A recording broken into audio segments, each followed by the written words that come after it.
Not the strongest episode of Dynamite tonight, I gotta tell you. When the show is over, I don't know, I really wasn't feeling it that much. Thought the build up to the pay-per-view was pretty good. As a go-home show, I guess it kind of served its purpose. But I didn't have that feeling coming out of this Dynamite show like I thought it was anything blow-away. We'll talk about everything that happened tonight. We'll talk about All Out. I'll give my All Out predictions for the pay-per-view coming up this weekend. And unfortunately, we have some not-so-fun news. So we're going to get into it all here tonight. This is your AEW Dynamite review, Solomonster style. Let's get into it.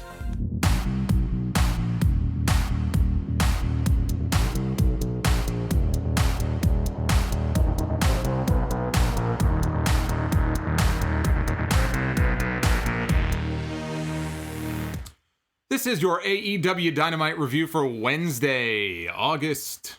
I don't even know what month it is. September 2nd, 2020. I am the Solomonster. Been doing so many streams, I don't even know what month it is. I don't know what day of the week it is anymore. I hope you guys are having a fantastic night. Thank you for making me your destination here on this Wednesday. While you are here, please hit that like button and that sub button. I would love to have you stick around as a member of the family here. We're all family here. Everybody in the chat, right? We're all family. So hopefully you guys will hit that like button. And also don't forget, if you sub, make sure that you put that bell on for notifications so you know when I go live in the future. And I'll be reading your super chats as we go on through the stream. So if you would like, I do appreciate everybody who does so. You have the description down below. All the special amounts are down there. If you want to see any of the special ones, the animations and whatnot, they'll be popping up throughout the night. And I do read each and every one of them. And one quick note, I mentioned this on the NXT stream last night. For those of you who may be interested, whether it's a sound-off shirt or a shirt from your favorite wrestler, whoever it may be, Pro Wrestling Tees. Look how excited Nakamura is. He's dancing on my ad. Look at this guy.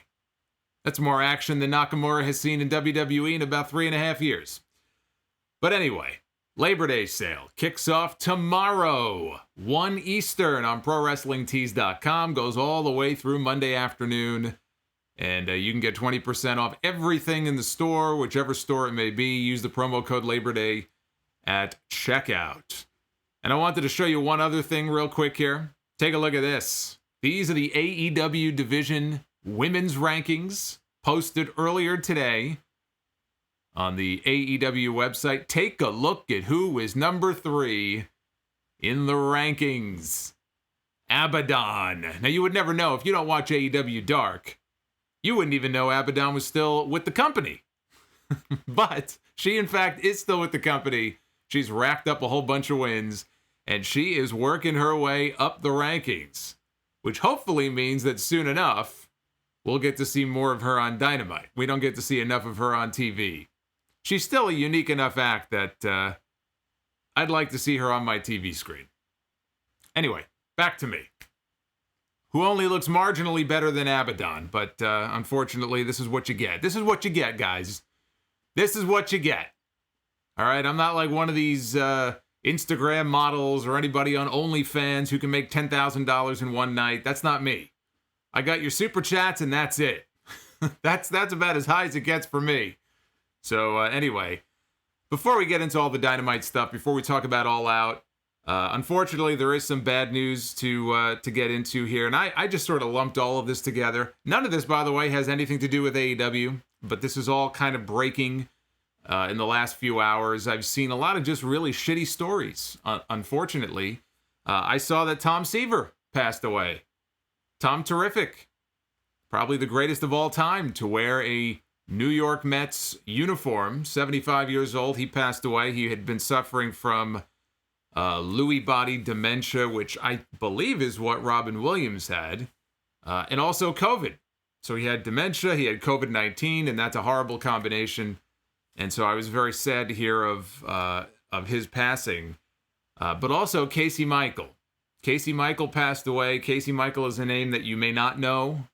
If you don't, he was the owner of the website squaredcirclesirens.com, which is devoted pretty much exclusively to women's wrestling news, interviews. Been around for a number of years, and he was the one who ran that website. I've cited him a few times on the Sound Off over the years. He's had some scoops. He's had some breaking news that he'll put out there. So I've mentioned his name before. 26 years old.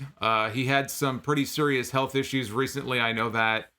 And 26, I mean, that's just, that's ridiculous. He befriended a lot of people.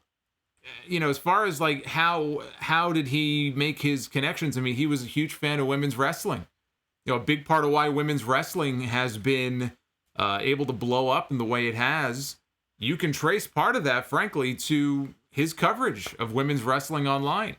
Huge women's wrestling fan, always bringing attention to it. And that's how he kind of got an in. He was able to befriend a lot of wrestlers and women's wrestlers who otherwise would not have been known. They would do an interview with them, or he would spotlight them. So he was friendly with a lot of people, which is why on Twitter you're going to see a lot of messages and a lot of condolences. And you might be wondering, maybe you weren't familiar with who he is, but you should look him up because he was indeed the biggest women's wrestling fan that you will find. And it's hard to believe that in the same year, Larry Zonka from 411 Mania, Casey Michael, it's terrible. In the span of a few months. It's awful. Jim Valley is another name that some of you may be familiar with. He has done a lot of shows with Dave Meltzer on the Observer site. He is in the ICU. Nothing to do with COVID, but apparently he had some kind of autoimmune disease, and he recently had a flare-up. Didn't realize until recently that he also had pneumonia. And so now he is in the hospital. He is in ICU being treated. Hopefully he can pull through. So I wanted to just say all the best to Jim and his family. And as if all that wasn't horrible enough, I saw the news that Dwayne Johnson, The Rock, and his wife Lauren, and I guess his two youngest children have all been diagnosed with COVID. So hopefully they will all be okay. A lot of people are able to just kind of get through it and they're okay. Sometimes that's not the case. Hopefully in his case, with him and his family, everything will be okay. But man, it was like one horrible thing after another. I'm trying to get ready for the show tonight, and I'm like, damn, what's going on here? I mean, this year has been a shit year to begin with for a lot of different reasons, but awful. But especially the news about Casey, that was terrible. AEW.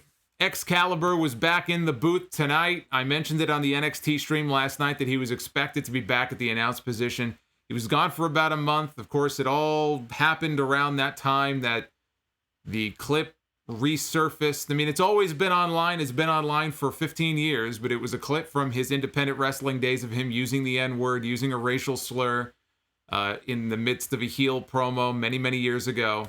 Something he and Kevin Owens both had apologized for a number of times. And somebody was trying to stir up trouble, and I think, as the story goes, he was not suspended. They didn't take him off TV. It was his decision. He didn't want to be a distraction. He said, you know what, I'm going to step away. I'm going to be off TV for a little while. And people didn't know, is he going to come back? Are they going to want to go in a different direction? Because the team of Jim Ross, Tony Schiavone, and Taz, they work really well together. And I would not have at all minded if they wanted to continue on with that team. But Excalibur is good too, and it would have been shitty for him to lose his spot because of something like that. So he was back tonight. They didn't address the real reason behind it. All they said was that he had taken an extended siesta. I guess that's what they're calling it. It was an extended siesta for Excalibur. But he was back in the booth tonight.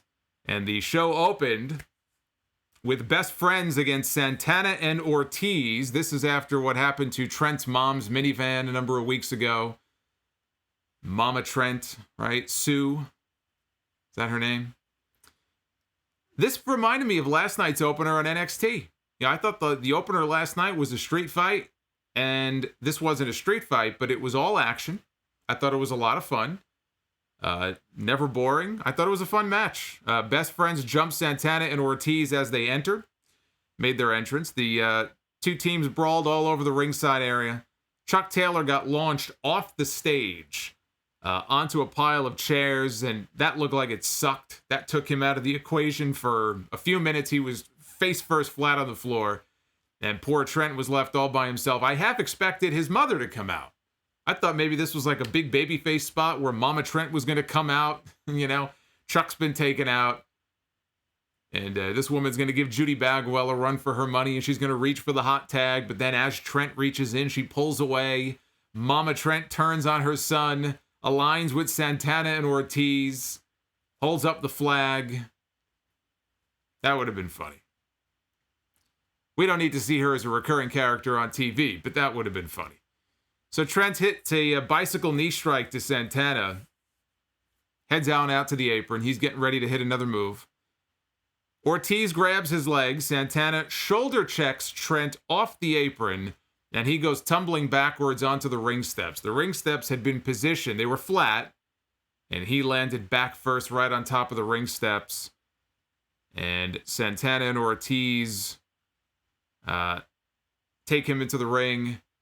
Trent fights back, though. He manages to fight back. He hits the crunchy, where he just kind of slammed Ortiz down on top of his head. He planted him, and then there was a botch. Referee Bryce Remsburg, after the crunchy spot, went to go count the fall. The idea was that Santana was outside the ring, and he would reach in, he would put Ortiz's hand, I guess, on the bottom rope and break up the fall.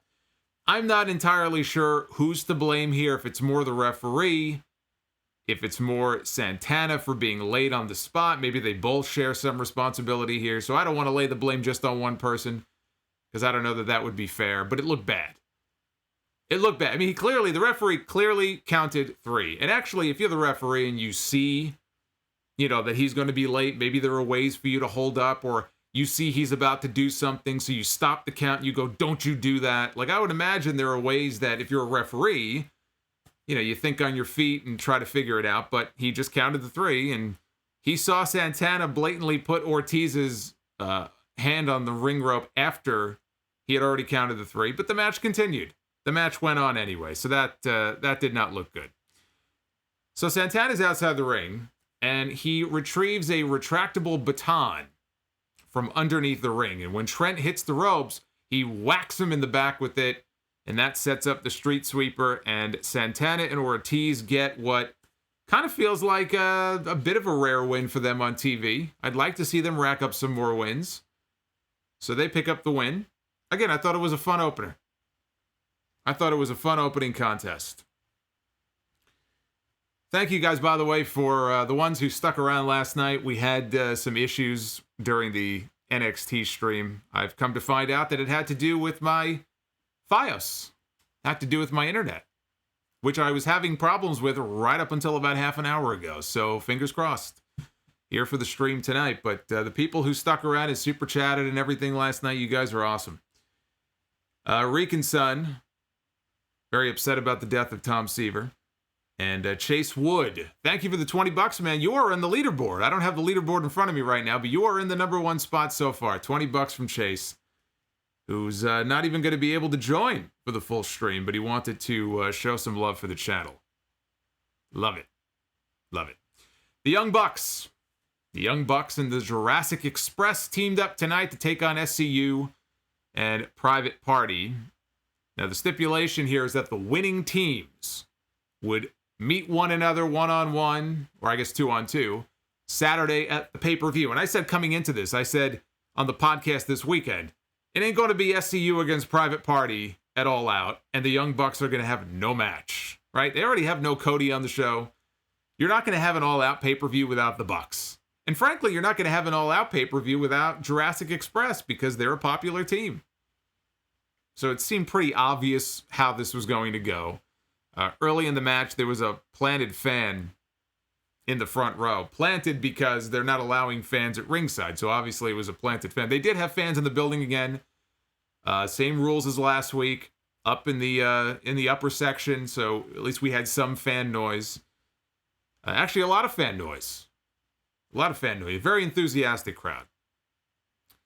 But this fan had a beer in his hand, and he had a sign in the other hand that said, "Hangman, drink my beer." And Matt Jackson saw this. Matt Jackson saw the sign. He flipped out. He grabbed the sign. He tore it up. He yanked the beer out of the guy's hand. He poured it on his head. What a dick. Matt Jackson was a dick to this guy. So SCU and Private Party, they had the advantage for a while. Luchasaurus was in there with Private Party. I feel like people are kind of forgetting a little bit because Luchasaurus has not really been featured in a prominent role recently. And so it's easy to forget how athletic and how good the guy really is. And before all the pandemic stuff happened, how over he was in front of these live crowds. There were people 6 months ago, 8 months ago, who were saying, with the reactions he was getting and everything, saying Luchasaurus should be world champion within 6 months. That has not happened. I still think at some point it might. I don't know if he'll still have the mask on at that point. I don't know. Luchasaurus with that gimmick and the mask on as the world heavyweight champion, I don't know about that. Maybe as he evolves over time. Even the dinosaurs had to evolve. The dinosaurs would have evolved even more if they weren't all wiped out. But he reminds people every now and then how good he really is. So he was in the ring with Private Party. And they hit a double drop kick. Big guy goes down. But he immediately kips up. Then he does a back handspring, pops himself back up, clotheslines both members of Private Party down to the mat. Immediately jumps over the top rope and does a moonsault, a standing moonsault off the apron down onto SCU. This was almost like one fluid motion.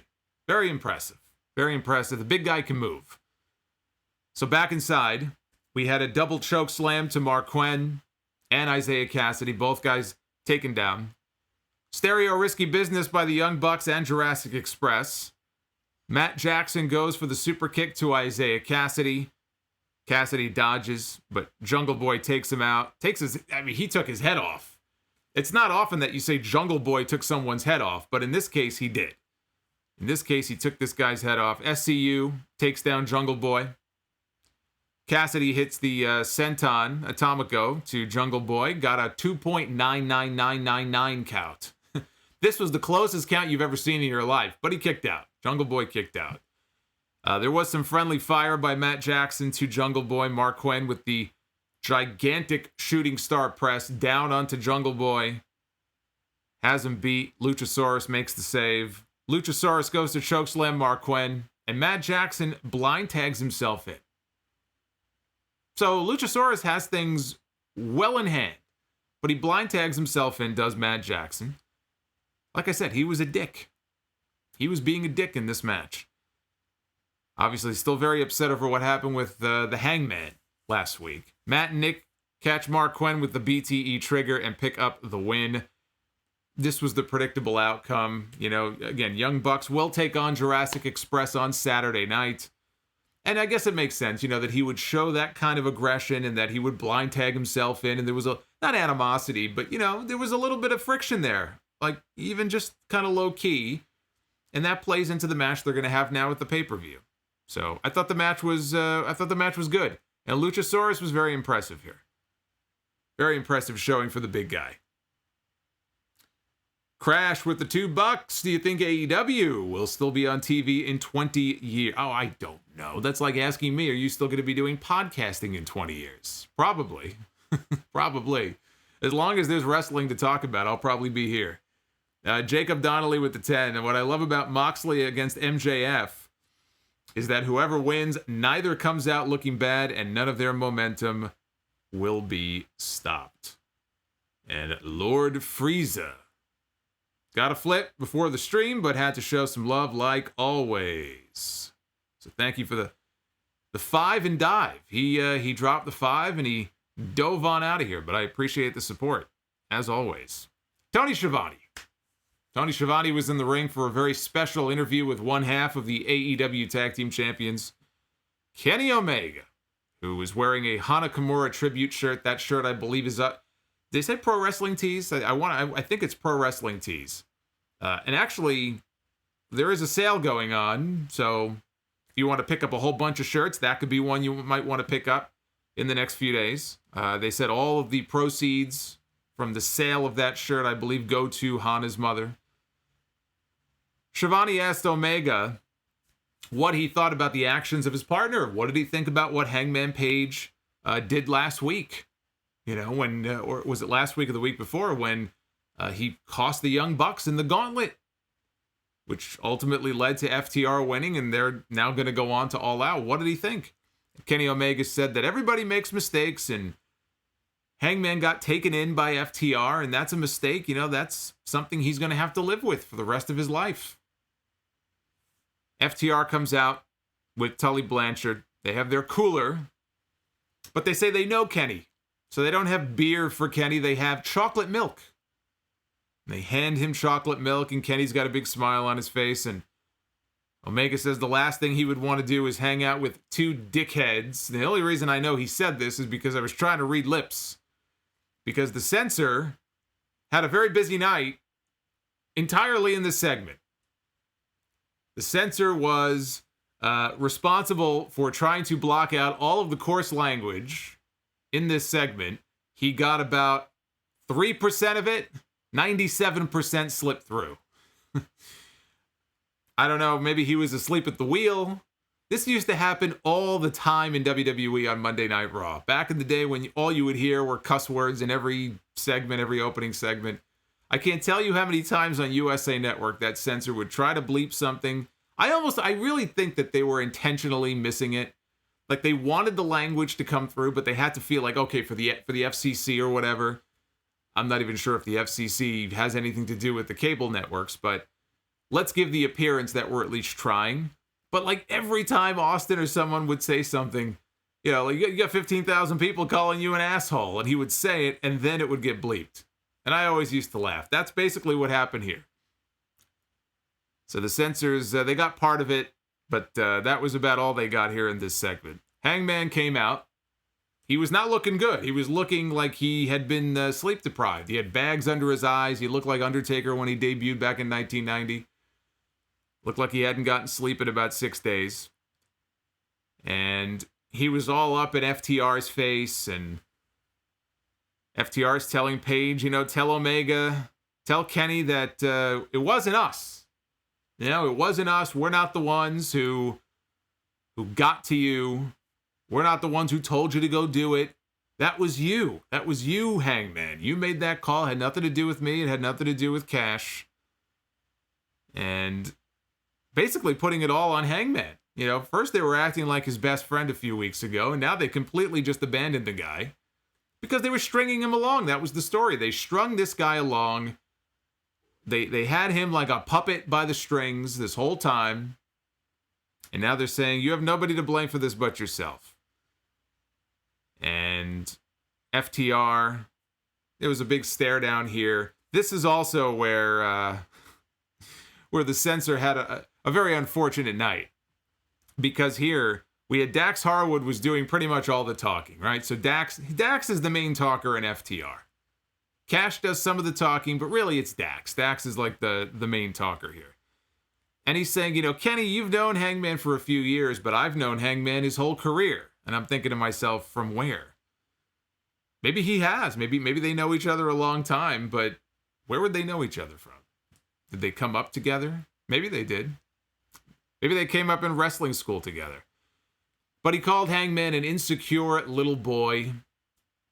And he said that, explain to Kenny Omega. You don't have to explain anything to us. Explain to Kenny Omega how big of a piece of shit you are. And then the censor missed it. Then Cash Wheeler basically repeated the line and said, yeah, tell Kenny how much of a piece of shit you are. The censor missed it again. This poor bastard. Probably was eating dinner or something at the controls, thinking he was going to have an easy night. And all of a sudden, boom, boom, boom, in one rapid succession, you have all these cuss words, and this guy's fumbling around. He's got his, burrito, whatever. He's getting juice and cheese and shit all over the controls. We've all been there, right? We've all had experiences like that. So now Hangman and Kenny are kind of bickering amongst each other. FTR takes the tag belts, and Hangman goes over and says, "Give them to me. These are our belts. Hand them over." And Cash looks at Dax, and Dax looks at Cash, and they hold the belts out, and Hangman goes to grab it, and they drop him at his feet, and they bail. And Hangman picks the belts up, and he grabs one of them, and he kind of holds it behind him for Kenny to grab. But Kenny's not there. He turns around, and Kenny Omega is standing outside the ring, looking into the ring at Hangman, just shaking his head in disappointment. And so yet again, Hangman is left all by himself. This poor guy has been left to feel so isolated from the rest of the world.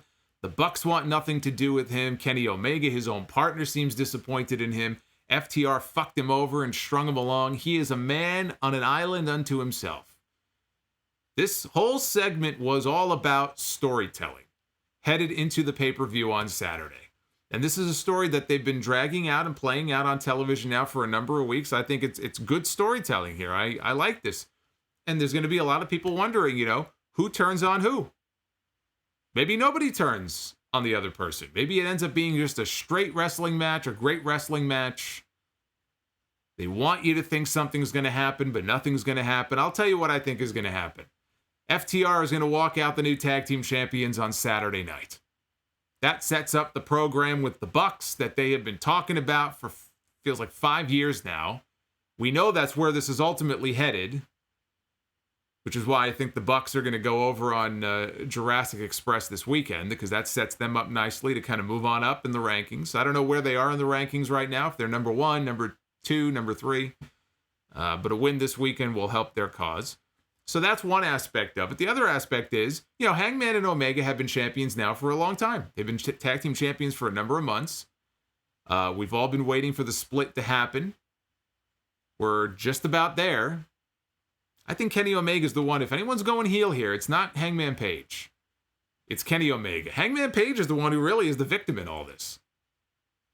The way Kenny Omega's been talking, the way Kenny Omega's been acting, maybe it doesn't happen on Saturday, but I'm telling you it's coming. Kenny's the one who's turning.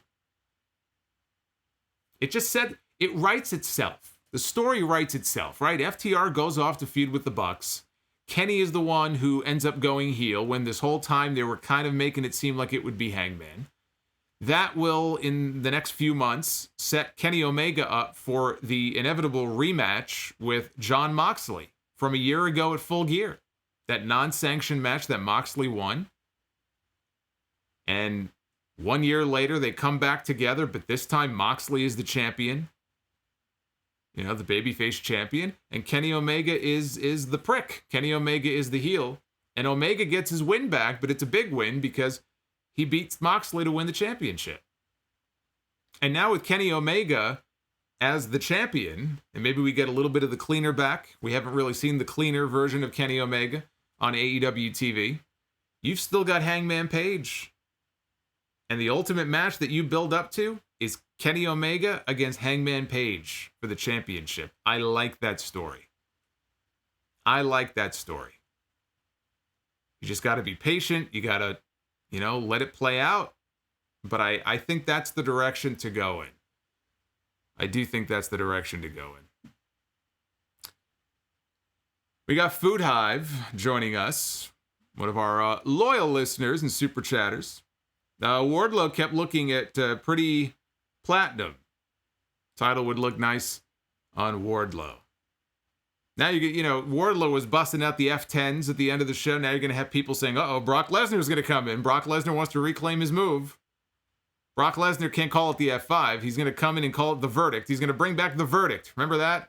When he was on the outs with WWE and he was in Japan and he was using the F5, he couldn't call it the F5. He had to call it the Verdict because of the court case with WWE, which I think was settled out of court, if I remember. Brian Barsoon with the $5. Love the production on the show tonight. Picture in picture for Casino Battle Royal. And bottom line, that show, The Dark Results and Thunder Rosa, good. Jackalope Music back with us for the second time in 24 hours. And Matthew Martin with the $11. I wish the Bucks versus Jurassic Express was on the pre-show instead of Britt Baker versus Big Swole. That match had months of build.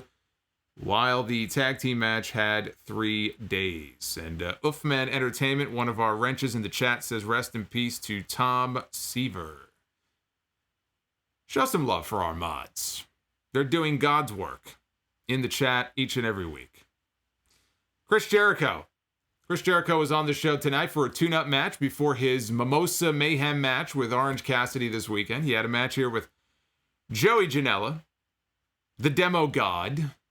You know, if these reports are true that NXT could potentially be moving nights soon, and nothing is confirmed, but if NXT was to move nights, and I think Tuesday would be a good night for it. I mean, all the Impact fans would disagree, but I think Tuesday would be a good night if they were going to move. Can you imagine if they do that? If NXT moves to another night, whether it's Thursday, whether it's Tuesday, whatever it is, Chris Jericho is going to have a field day. He is going to get so many people angry at him, which is why he says the things he says. He's not stupid. He knows what he's doing. Well, he's stupid sometimes, but he is going to have a field day if NXT retreats to a different night. He's going to plant his flag in the ground and he's going to claim victory. The fans in attendance sang the lyrics to Judas. That will never get old. After 5 months of no audiences, that will never get old. Music to my ears. Jericho had invited Orange Cassidy to come on down to the ring and observe his match. And so Orange Cassidy took him up on the offer and he came out of the crowd and he took a seat at ringside to watch. And Jericho was wearing a sleeveless shirt with Orange Cassidy's face on it. Jericho, this was basically a squash. Joey Janela's job here was to make Chris Jericho look good. This is a tune-up match. So Jericho basically squashed him, hit the code breaker, put him in the walls of Jericho for the submission. But he's not done yet. He's beating on Joey Janela after the bell. He's beating him down, and Jericho goes to the corner. He yanks off the top turnbuckle pad, throws it at Orange Cassidy. He grabs Joey Janela, rams him headfirst into the top buckle, the exposed steel. And Janela comes up. He's got blood pouring down his head. He's got a wound on his forehead. And Jericho is rubbing Janela's bloody head. We had a lot of blood on this show, actually. Now that I think about it. We had a lot of blood tonight. We had blood here. We had blood in the main event. But he rubs Janela's bloody face on his shirt. And now the Orange Cassidy shirt is all bloodied. And I'm just watching this going, hey, blood Orange Cassidy. See? There you go. Now it all makes sense. Blood Orange Cassidy. Orange Cassidy has seen enough. He runs into the ring. He goes after Jericho. That brings out Jake Hager. Hager comes out. Now it's 2-on-1. Sonny Kiss comes out. Sonny Kiss, good friends with Joey Janela, we've seen, right, recently on TV and on Dark. Sonny Kiss comes out, takes down Jericho, but Hager takes down Sonny. And Orange Cassidy is back up. He takes out Hager, goes for a Superman punch on Jericho, but Hager pulls him out of harm's way. And Orange Cassidy pulls out a bottle of the bubbly. He had a bottle of bubbly, a bottle of Jericho's bubbly. And he poured it out, and he gave the thumbs down. That was the final bit of promotion for their Mimosa Mayhem match coming up this Saturday at the pay-per-view. This will be the rubber match between these two men. It should be it. It should be the final match. There should be nothing left when this is all said and done. There's no reason for this to go on any longer. Andrew Lolavar, thank you for the $5, man. I appreciate that. I can see Wardlow throwing in the towel for MJF at All Out, which leads to an MJF versus Wardlow feud and gives MJF an excuse that he never lost. Interesting, but I think kind of lame. That is not how I want to see this pay-per-view. And we already had a finish like that on TV recently, though. You can't redo that finish again. I wouldn't do a finish like that in the main event anyway. But you just had Jon Moxley and Brian Cage on TV not that long ago with Taz throwing in the towel. You can't do that again. I'm sorry. You can't repeat that finish again so soon. Rodimus Prime with the 5. An okay show tonight, but looking forward to All Out on Saturday. As am I. I am looking forward to that as well. Should be a good show. Team Taz makes their way out. Here comes Taz, Brian Cage, and Ricky Starks. One of the best promos in all of wrestling. And Taz coming out to the ring. So Taz is talking when all of a sudden Jake the Snake Roberts, he's got a mic in his hand and he comes out with Lance Archer. And so here comes the Snake Man. He makes his way out. And Jake said, and I quote, I want to give the exact quote here. This is what Jake said. He said, "You're just a couple of squirrels trying to find a nut. Well, you're not going to bust a nut anytime we're in the ring." Oh, God. I can't do the voice. How does he, oh my God, how does he talk like that? It's like I always used to wonder how the Macho Man went around with that voice. And how did he like not just spit blood up everywhere he went? It would pain me to listen to that man speak. God, that took me back to Halloween a couple of years ago, and I dressed up as the Macho Man, and I did the voice all night long. And then I had to do a podcast the next day. I don't remember what I sounded like. I'm sure I didn't sound great. My voice, I mean, it felt like I've never been in so much pain before in my throat trying to do that voice. But that's what Jake sounds like, too. Jake sounds the same way. But his big line was, "You're not going to bust a nut anytime that we're in the ring." And I thought to myself, what a fantastic visual. Thank you very much. That's exactly what I needed to hear. It's just the visual of Jake the Snake Roberts talking about busting a nut in the middle of the ring. Took me back to that Heroes of Wrestling show many years ago when Jake and the Snake, well, we don't need to get into that. That was a different time for Jake Roberts. He's in a much better place now. Eddie Kingston. Eddie Kingston makes his way out.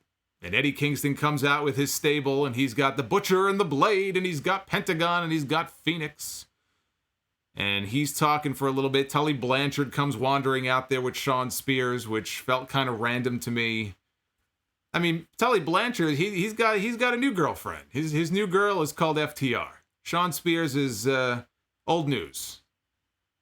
Shawn Spears was just standing there. He didn't do much.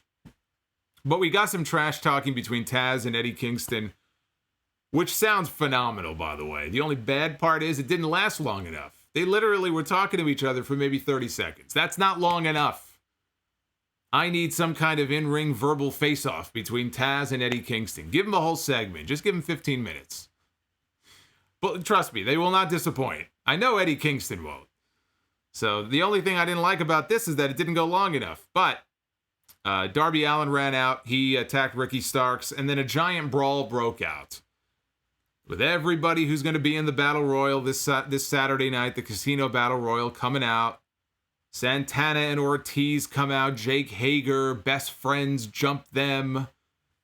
I spotted Billy Gunn. Billy Gunn was out there throwing shots around. I thought he wasn't allowed to call himself Billy Gunn. They were calling him Billy Gunn. I guess maybe he resolved the whole name issue. Weren't they just calling him Billy? Or Big Bill or something? They were calling him Billy Gunn. Maybe they just said, fuck it. What are they going to do? They're going to come after us for calling the guy Billy? Let them take us to court. But I thought this whole thing, once everybody started running out for the very cliched brawl, it dragged on for so long. And to me, this is the same shit that WWE does with the Royal Rumble. Almost every year. Send out the clowns so they can all just kind of brawl, and that'll be our big preview for the Royal Rumble. And that's what they did here. They sent everybody out. They were brawling. They cut to commercial break. They came back. They were still fighting. They came back from commercial. They're still fighting. They're all a bunch of morons. Save it for the pay-per-view. You're all fighting for a championship opportunity. These morons are out there acting like it's the Battle Royal time. If it's me, I'm hanging back. I'm watching all these doofuses out here going, look at these morons. A lot of arms and legs out there. You could take out a knee. You can tear something. You can get knocked silly and concussed.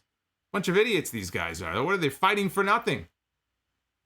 This went on for too long. I'll say this. I think Lance Archer really could use this win. Lance Archer has been in the shadows now for a long time.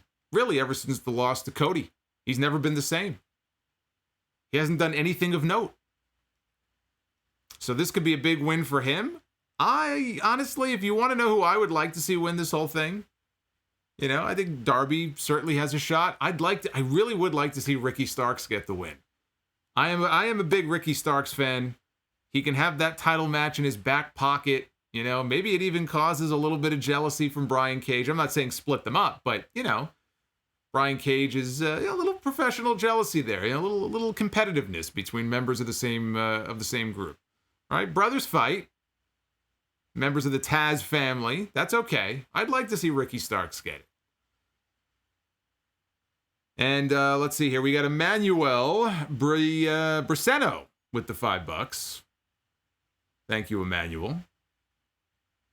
Mr. Uzi Gaming with the 15. My girl said that Dominic Mysterio needs to stop using his dad's name like Charlotte Flair. Has no physique. Looks like he delivers pizza. What are your thoughts? Well, he definitely needs to, I guess, work on the physique if he's going to kind of look the part. He's a young kid. He's 20, isn't he like 23? Give it time. He'll bulk up. Just like his father did. His father magically bulked up when he came to WWE. It was amazing because he knew he's going to be now in the land of the big jacked up guys back then. You got Brock Lesnar and Luther Reigns and Nathan Jones and even Kurt Angle. Kurt Angle was looking all swole back then in 2002. Ray had to fit in. Dominic still new. He'll get there. Justin from Detroit with the $21 super chat. Really bad episode tonight. Made me less excited for the pay-per-view. This was definitely not the best Dynamite. This was not a show that when it's over, I go, wow, that was an excellent show. This was a show where they moved some of the stories along, for Saturday.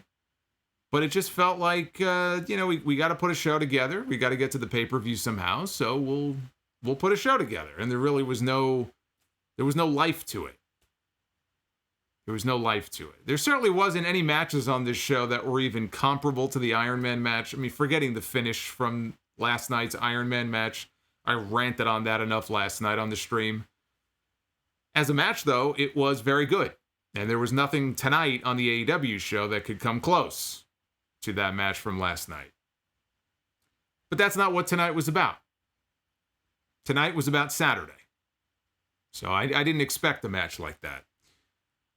Mutahir Majid with the super chat. With all the talent and alliances that they have available, I think AEW can make a trios title work. What do you say? Yeah, I think they could too.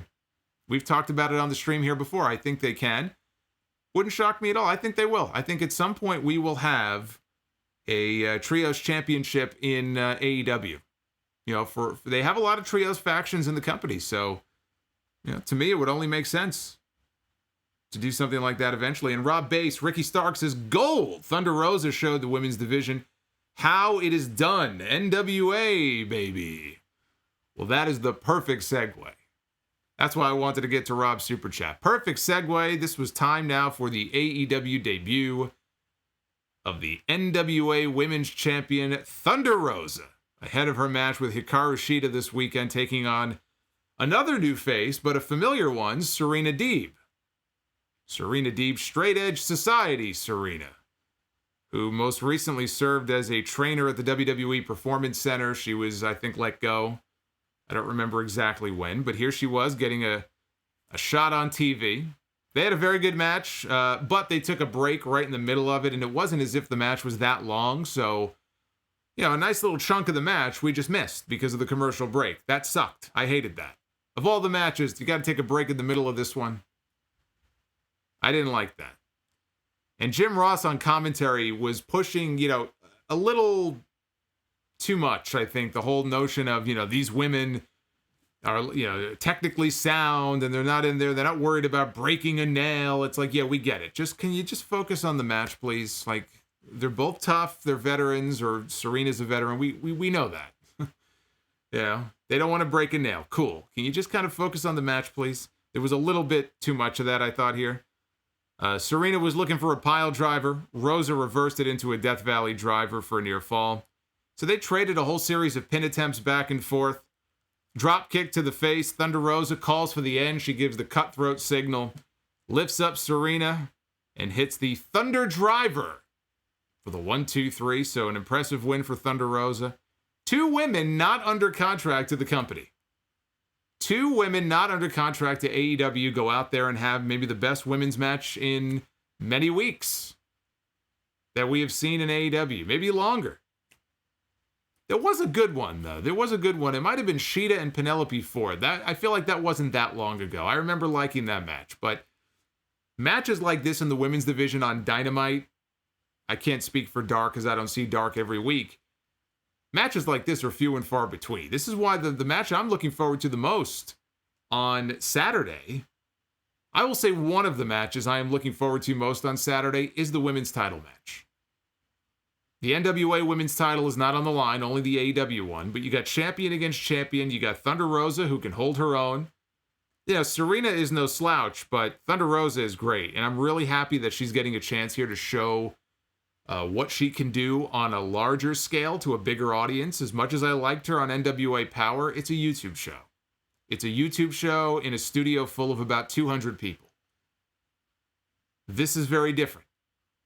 This is a major cable channel, live on TV, live in prime time, to an audience that, when you factor everybody in, is going to be over 1 million people who are going to get to see this woman in action. It's a great platform for her. And for Billy Corgan, it's a great platform for the NWA. So for him, it makes all the sense in the world to want to work with Tony Khan. And if Tony Khan wants to work with him, okay, well, hey, I think the NWA is the bigger beneficiary out of it. But it's a great thing. If I'm Billy Corgan, I wouldn't have turned down the offer either. I think it was Tony Khan who called him. What are you going to say? No? You're going to charge him $1 million or something? It only made sense. The only thing is, now I want to see Thunder Rosa on Dynamite because we don't have NWA Power. But I thought she looked great, and I thought this was a very good match. Very good stuff. Thunder Rosa. I still can't roll the R's. I can't roll the tongue. If I do, I'll just spit all over the camera. I'm not going to do that. Carlos Lugo. How do you take your notes for the show? Shorthand. Because you go online pretty much after the show is over. Yeah, it's not easy. Unfortunately, it's not that I don't enjoy the shows. I feel like, though, maybe I'd enjoy it a little bit more if I wasn't always so stressed about making sure that everything was covered. And I still end up missing a few things here and there. But, yeah, you got to just do shorthand because what are you going to do? You're going to sit here and write a novel, every move, headlock, takeover, headlock. What is this, a Randy Orton match? Yeah, shorthand, then you got to go, man. You got to go. 10 p.m., you got to get ready to go live. That's how it goes. I get nervous, I get nervous before I go live. That's part of the fun, though, I get nervous. I want Rob Bass in the chat. I want Vibes by Luxury in the chat. I know they're watching, so I get real nervous. Tony Schiavone. Tony Schiavone was interviewing Big Swole about her match coming up this weekend with Dr. Britt Baker, DMD. Now remember, Swole, because she won that handicap match last week, gets to pick the stipulation for the match at the pay-per-view. Their match will not technically be on the pay-per-view now. It has been bumped to the buy-in, which is the pre-show. So that is where this match will be taking place. And it is going to be a tooth and nail match. There was no explanation, unless I missed it, of exactly what the rules for a tooth and nail match are. But that's what they're calling it, a tooth and nail match. All of a sudden, a woman walks up with a pizza. She's got a face mask on, so we can't tell who it is. It looked like Britt Baker. And I think that's kind of the story. Like, Swole was like, oh, you can't fool me. I know who it is. But in fact, it was not Britt Baker. Britt Baker attacked Swole from behind with a crutch. She walks. Britt Baker is vertical again. The woman it's a miracle. She has been healed. And she wallops Big Swole multiple times from behind with the crutch. And they open the pizza box. And there's like a pepperoni pizza in there. I couldn't tell. I think it was a pepperoni pizza. And they shove Swole's face into the pizza. She puts her in the lockjaw hold. Then she grabs more of the pizza and rubs it all over her face. Jim Ross was burying pineapple on pizza. Me and JR are pretty much in lockstep together on that. There's a reason that Jim Ross buried pineapple on pizza. It's because pineapple has no fucking business being on pizza. So Jim Ross knows his food. He knows his barbecue and all that. Jim Ross knows what he's talking about. So if he wants to go ahead and bury pineapple on pizza, he can bury Pineapple Pete too while he's at it. He's got my full support. So anyway, that sets up the match on Saturday night between those two. Rob Bass says Ricky Starks is gold. Thunder Rosa showed the women's division how it is done. Prince Walker, have you started watching the Dark Order segments on BTE yet? It is the best part of the show. I have not. I am actually far behind on BTE. Six Williams with the 5. Why does the NWA Women's Champions belt look plastic? It looks like a toy belt. Why didn't they give her the real belt if there is one? Well, I mean, a lot of the NWA belts, they're not gigantic belts. And that's kind of part of the that's part of the deal. I mean, the NWA belts traditionally back in the day were very small. Aside from the big gold belt that Ric Flair would carry around with him. You know, the television title was a small belt. I don't think the tag belts were very big. So the belts are meant to be a throwback in many ways. And it's kind of like the women's title in AEW. I think the women's title in AEW is even smaller and uglier. But it's kind of got that old school, vibe about it. So I think that was done on purpose. I think that's the whole point. Trevon Clark with the $2. Thank you, sir. Dry chicken without flavor. Taz, Ricky Starks, Jake Roberts, and Eddie Kingston. In the same ring was pure gold. Watching it was like eating a nice, delicious barbecue steak and pork. Well, I'd rather have the barbecue steak and pork, personally, but I do understand your point. Jon Moxley in the main event against MJF's lawyer, Mark Sterling. Mark Sterling, earlier in the night, throughout the show, he was scared. He locked himself in his dressing room at one point. MJF literally barged in and yelled at him because, remember, if Mark Sterling ran away and did not wrestle Jon Moxley, MJF would forfeit his championship match at the pay-per-view, which is why Wardlow was out with the attorney here to make sure he didn't run away. This guy was wearing some kind of he had like this padded outfit on. He was acting like he didn't know how to wrestle. Even though I believe he is a trained wrestler. But he did a good job of acting like he doesn't know how to wrestle. This was a squash. They played it for comedy. I thought this went longer than it should have. It's like, we know where this is going. Just get to the point. You could have had one face-off in the ring with them. You want to do one quick comedy spot and then have Moxley just go, all right, fuck this shit.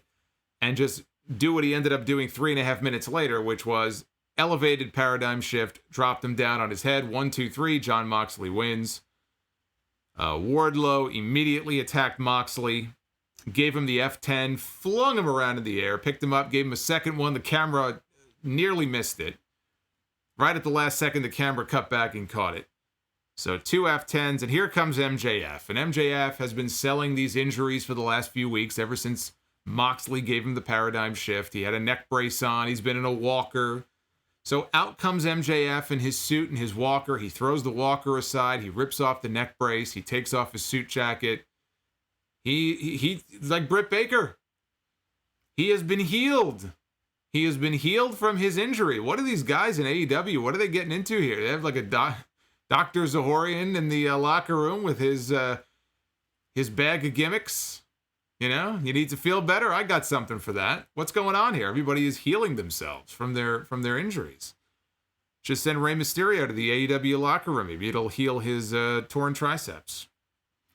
So he throws all that stuff aside and he mounts Moxley in the ring and he just starts throwing bombs. He's beating down on him and he tells Wardlow to pick him up. Wardlow is holding Moxley after handing the Dynamite diamond ring to MJF. MJF puts the diamond ring on his finger, and he wallops Jon Moxley with the ring. Moxley comes up. He's all bloody. He's all busted open. And MJF decides at this point that he's going to bite Jon Moxley on his bloody forehead. So he bites him on the head.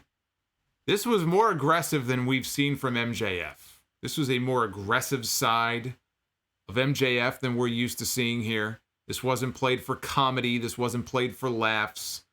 This was to get this kid over. Heading into the pay-per-view as somebody who can hang with Moxley on Moxley's level. Moxley is known to have done a hardcore match or two in his day, in case you didn't know.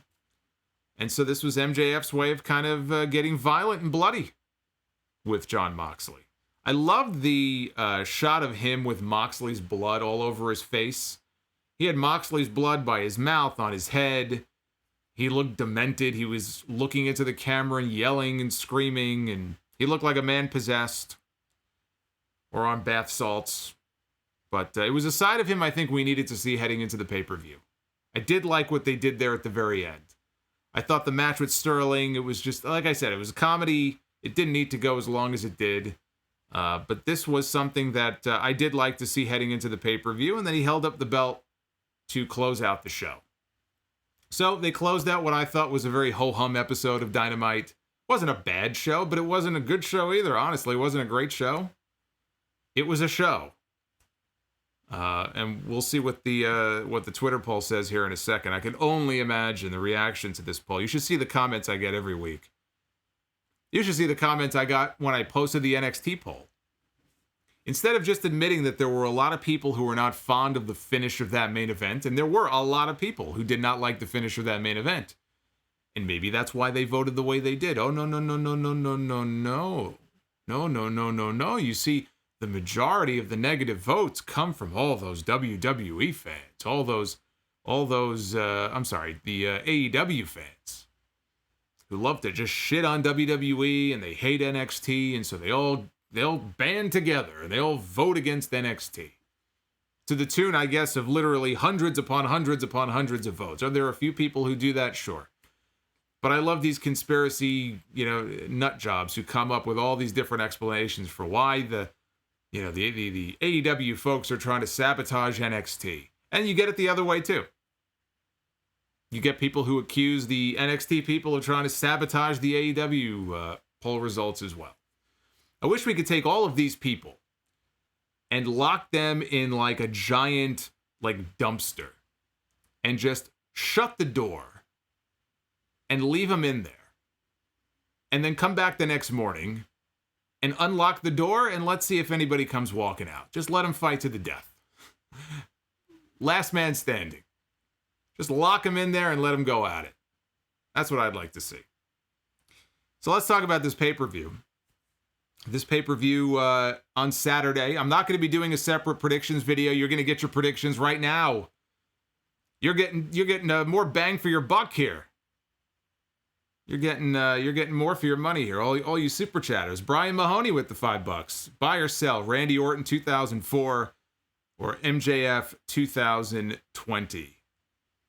I don't know. Randy Orton in 2004 was one of the more fun periods, I think, to follow him. Randy Orton was kind of on another level at that point, I feel like. Even some of the matches he was having, not just the one with Foley, but I feel like that was kind of a breakout year for him in many ways. Although he was Ortoned later in the year by Triple H, so that did kind of bring him down a few notches. Naif Al-Safar, thank you for the 10. Good to hear from Naif. Food Hive with the $4.99. Nick Aldis will win the Battle Royal. I, Food Hive, have spoken. And Food Hive then says, pineapple on pizza is amazing. Well, you just lost some credibility with me there. For a guy with the word food in his name, how dare you? How dare you? I just lost 0.2% respect for Food Hive. I still like Food Hive, but I don't like hearing that. So let's talk about this pay-per-view coming up on Saturday.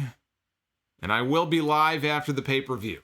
So when All Out goes off the air, the pay-per-view does start on Saturday night at 8 p.m. It's an 8 p.m. start time for that show. Figure it's probably going to go... Because they only do the pay-per-views quarterly, they have one every... Well, I guess they have 4 per year. So they tend to go a little bit longer. I could see this going to 11:30. on Saturday, so it could be a late stream. But I'll be here live when it's over. We've got Britt Baker and Big Swole in the buy-in match on the pre-show. A tooth and nail match. What that means, I don't know. I mean, maybe it's like toothbrush on a pole in one corner, and in the other corner, you've got like a nail file hanging from the ceiling. I have no idea. But I'm picking Britt Baker to win. It's her first match back. Come on, man. I mean, I know she got the heat on Swole in this segment. Swole has to get her revenge. Maybe we see Lil Swole. We saw Big Swole team up with Lil Swole, Nicole Savoy, in the women's Deadly Game or Deadly Draw tournament. And Lil Swole looked great. I think they should put them together as an act, like Hardcore Holly and Crash Holly. I think they could be entertaining together. Maybe we'll see her come out and help, Big Swole get the way. You know what? That's actually, I just thought about that. That actually, I could see that happening. Because you got to imagine that Britt Baker is going to have Rebel in her corner. Maybe even Penelope Ford. Maybe she'll, pay off Penelope Ford again to help her out. And out comes Lil Swole, making her pay-per-view debut. And she helps Big Swole get the win, and that could be her introduction to the main AEW roster. That's right, that could happen. I'm still going to pick Britt Baker to win. I'm not changing my prediction. Then we have the 21-man Casino Battle Royale. We know some of the names in there. Well, I mean, you saw a lot of them in the ring tonight just fighting each other. I guess Billy Gunn. Anytime they have a battle royal like this, Billy Gunn is always in there. And he usually dumps a few people out, and Billy Gunn's a big dude. Like, I met him in person. I interviewed him in person, even though we were sitting down. Even sitting down, he's a big guy. He kind of towers over some of these AEW. It's not necessarily the best visual in the world. Billy Gunn in there towering over, half your talent. But Billy Gunn will not win this battle royal. I'm going to go with Ricky Starks. I want to see Ricky Starks win. So, Ricky Starks or Lance Archer? I'm going to go with Ricky. We've got the Dark Order, Brody Lee, Colt Cabana, Evil Uno, and Stu Grayson taking on the Natural Nightmare, Scorpio Sky, and Matt Cardona. Absolutely no reason for the Dark Order not to get this win. Unless the idea is that the Dark Order is going to lose, and it's going to be Evil Uno's fault, or it's going to be Colt Cabana's fault, and then it just plays into the story, and Brody Lee kind of goes off on him. Brody Lee is now the TNT champion. Brody Lee was booked like a monster a few weeks ago. He dominated Cody, put him out on a backboard. He is the champion. So clearly they're building up the Dark Order. I see no reason for them to lose here, so I'm picking them to win.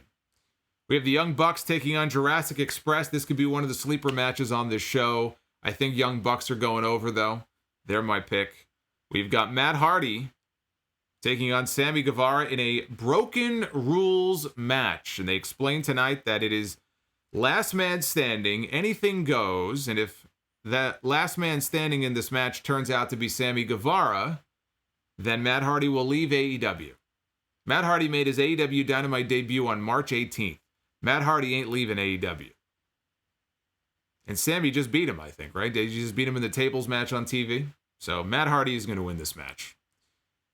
We have Hikaru Shida defending her AEW Women's Championship against the NWA Women's Champion, Thunder Rosa. One of the matches I'm looking most forward to on this show.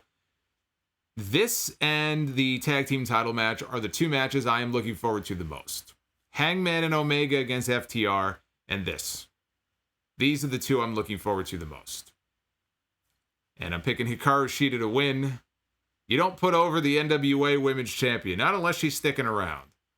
If she's sticking around, that's a different story.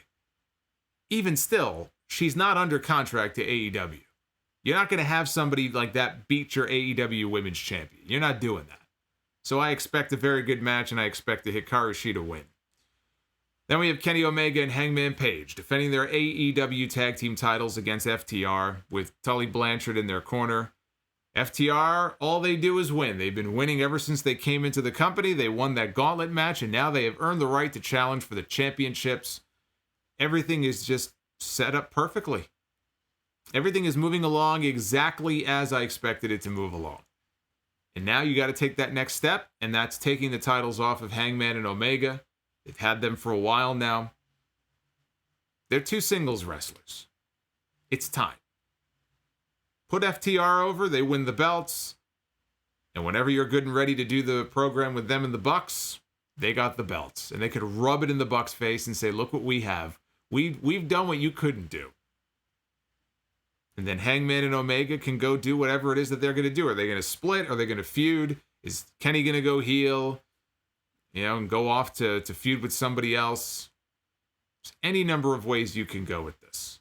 In fact, you could do Hangman against Omega coming out of this pay-per-view. You could do Hangman against Omega and have Omega win. And then eventually win the title and come on back next year. And build to the big rematch. And that's where you can have the big crowning celebration for Hangman Page as the AEW champion. Now think about this. When AEW had their first pay-per-view, where the championship was decided, it was Chris Jericho against Hangman Page. And there was a lot of divided opinion about who should go over in that match. You can't take the ex-WWE guy. Jericho's old. And I said, no, Jericho is the perfect choice for the first AEW champion. Hangman Page was not ready.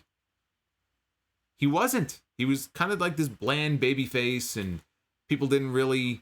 Yeah, I mean, if you followed the stuff with the Elite and everything, then maybe you knew him, but it wasn't the right time. Hangman Page, like a Sammy Guevara, like a Darby Allin, like even a Luchasaurus or someone, people who you could one day see in that role as the AEW champion or wrestling for the AEW title, being a big star, being a main event player, Hangman Page is near the top of that list. He'll get there. Don't put the title on him, because what's going to end up happening is you're going to Roman Reigns him. And people are going to resent him for it. Don't fall into that trap, and they did the right thing.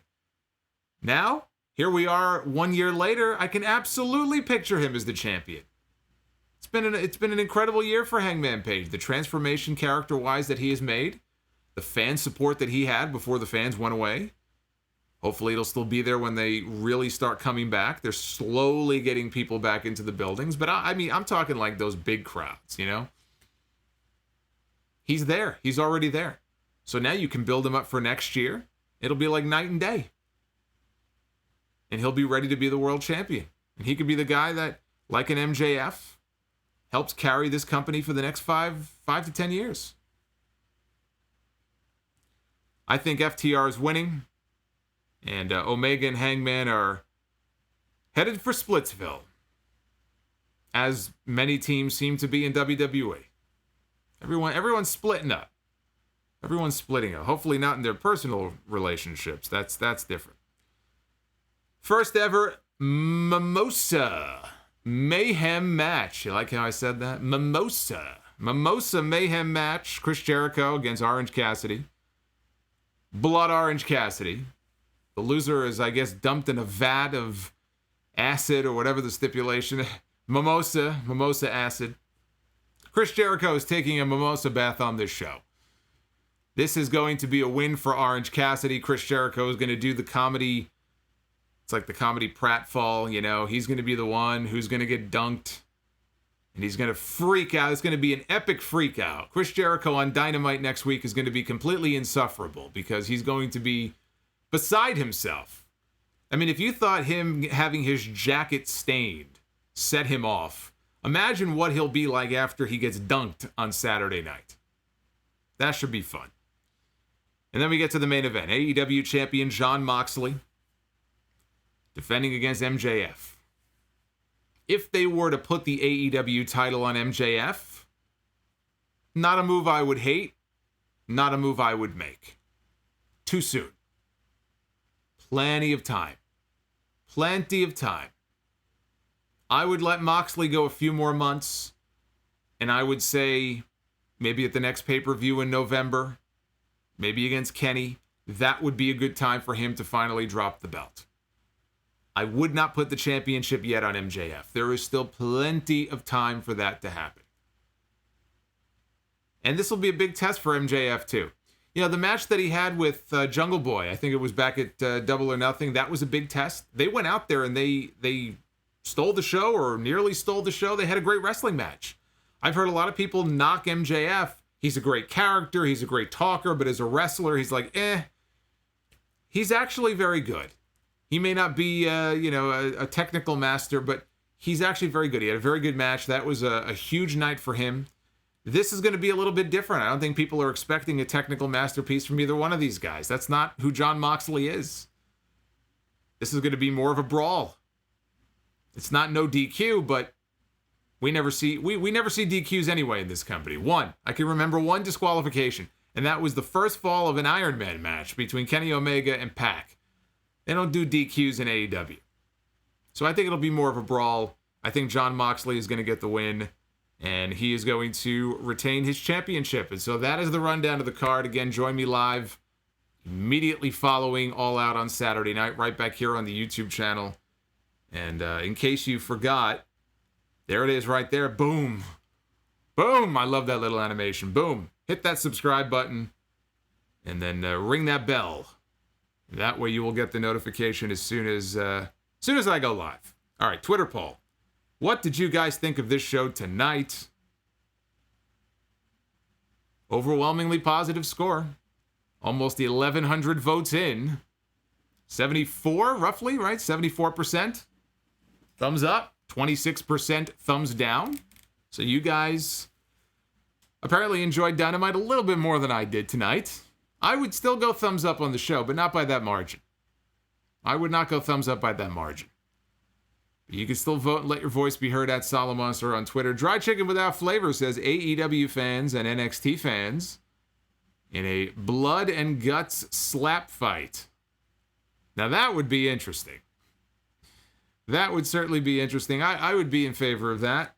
I still like my idea, though. I like my idea better of just kind of locking them in like a bunker, a dumpster, a trailer of some kind, and just kind of letting them fight to the death. Put that on pay-per-view. Put that on Fight TV. Stream it, right? I think that could be entertaining. 803. Hello, Jason. 803. How are you? Good. 803. Talk to me. Yes, sir. How you doing tonight? I'm doing very well.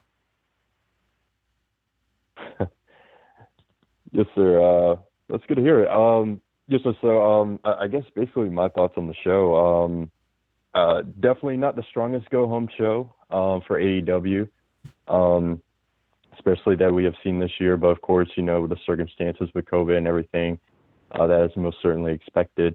The Battle Royal, the Eddie Kingston promo, just kind of having all those names out there kind of talking at once, that was kind of just a little odd, something you kind of see in TNA Impact, just people just kind of talking over each other. Yeah. I don't really need to hear references being made to, oh, hey guys, we only have this much time left in the show, so let's hurry up. And it's or busting I don't a nut. Need to hear that. I don't need to hear that either. Yeah, exactly. Jake the Snake. I mean, when I was listening to the show, I was like, wait, did he just say that? Did he just, okay. Yeah, where was the censor there? More power to Jake. Yeah, the censor in that other segment was trying to hit the button and he kept missing. Where was he during this segment? How come he couldn't block that out? I'm having nightmares about this now. Why can't this guy do his job? Yeah. And, it goes to one of the two questions I wanted to ask you possibly later on about this honeymoon period that we've kind of talked on and off about for the past couple of months, because the show is going to be coming up on a year old in a couple of weeks, a few more months. Mm-hmm. And that we're still kind of having some of these tech issues, some with them being human related with JR, and also, with some censor issues as well. Do you believe AEW has, do you believe it's fair to finally take them out of this honeymoon period and just start to be, just kind of give them some more constructive criticism if it's time for that? The honeymoon period's over. I mean, I can't speak for everybody. I mean, as far as my reviews and all that stuff, the honeymoon period ended a long time ago. I mean, there have been weeks where I flat out say that I didn't think this was a very good episode of Dynamite, or I talk about a women's match that just went horribly wrong. I did that a few weeks ago, and there were people who got very upset. Oh, how could you say that? It's part of the story. Okay, great. I didn't say that it was a bad story. I said the match was shit. And it's like some people can't accept. There are people who just cannot accept that criticism. And those people just, you can't really reason with people like that. They have a certain, I guess, loyalty to the product. I went through this years ago. If anyone's listened to my podcast for a long time, there was a period of time where it was kind of a one-sided war. I wasn't at war with anybody, but boy, these Impact fans would come at me, and they would get really salty about some of the things I would say about TNA, which was well-deserved. I only said it because it was well-deserved, but that didn't sit very well with them. I don't know, this blind loyalty that some people have for some of these products. If it's a bad show, you call it a bad show. If it's a great show, you call it a great show. It's not rocket science here. I'm starting to see more criticism than I did maybe 5 or 6 months ago. I think the honeymoon period is over. But you're always going to have those people who are just so loyal, and they just can't, any ounce of criticism. It's just not something that they can really accept. So I think we're out of that period. I'm gonna let you go because we gotta keep things moving along here. But yeah, honeymoon's over.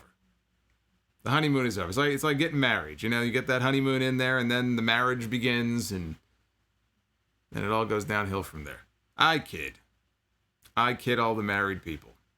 I'm sure we have a lot of very happily married people listening to this stream right now, right? A lot of happily married people. What about you, 305? Are you happily married?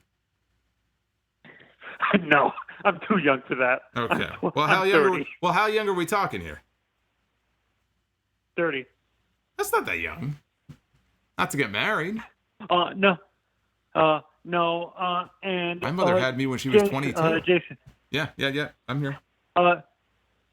Actually, sorry, I have to apologize for missing your stream on Friday. I was celebrating my birthday last week. That's why I missed your stream and stuff like that.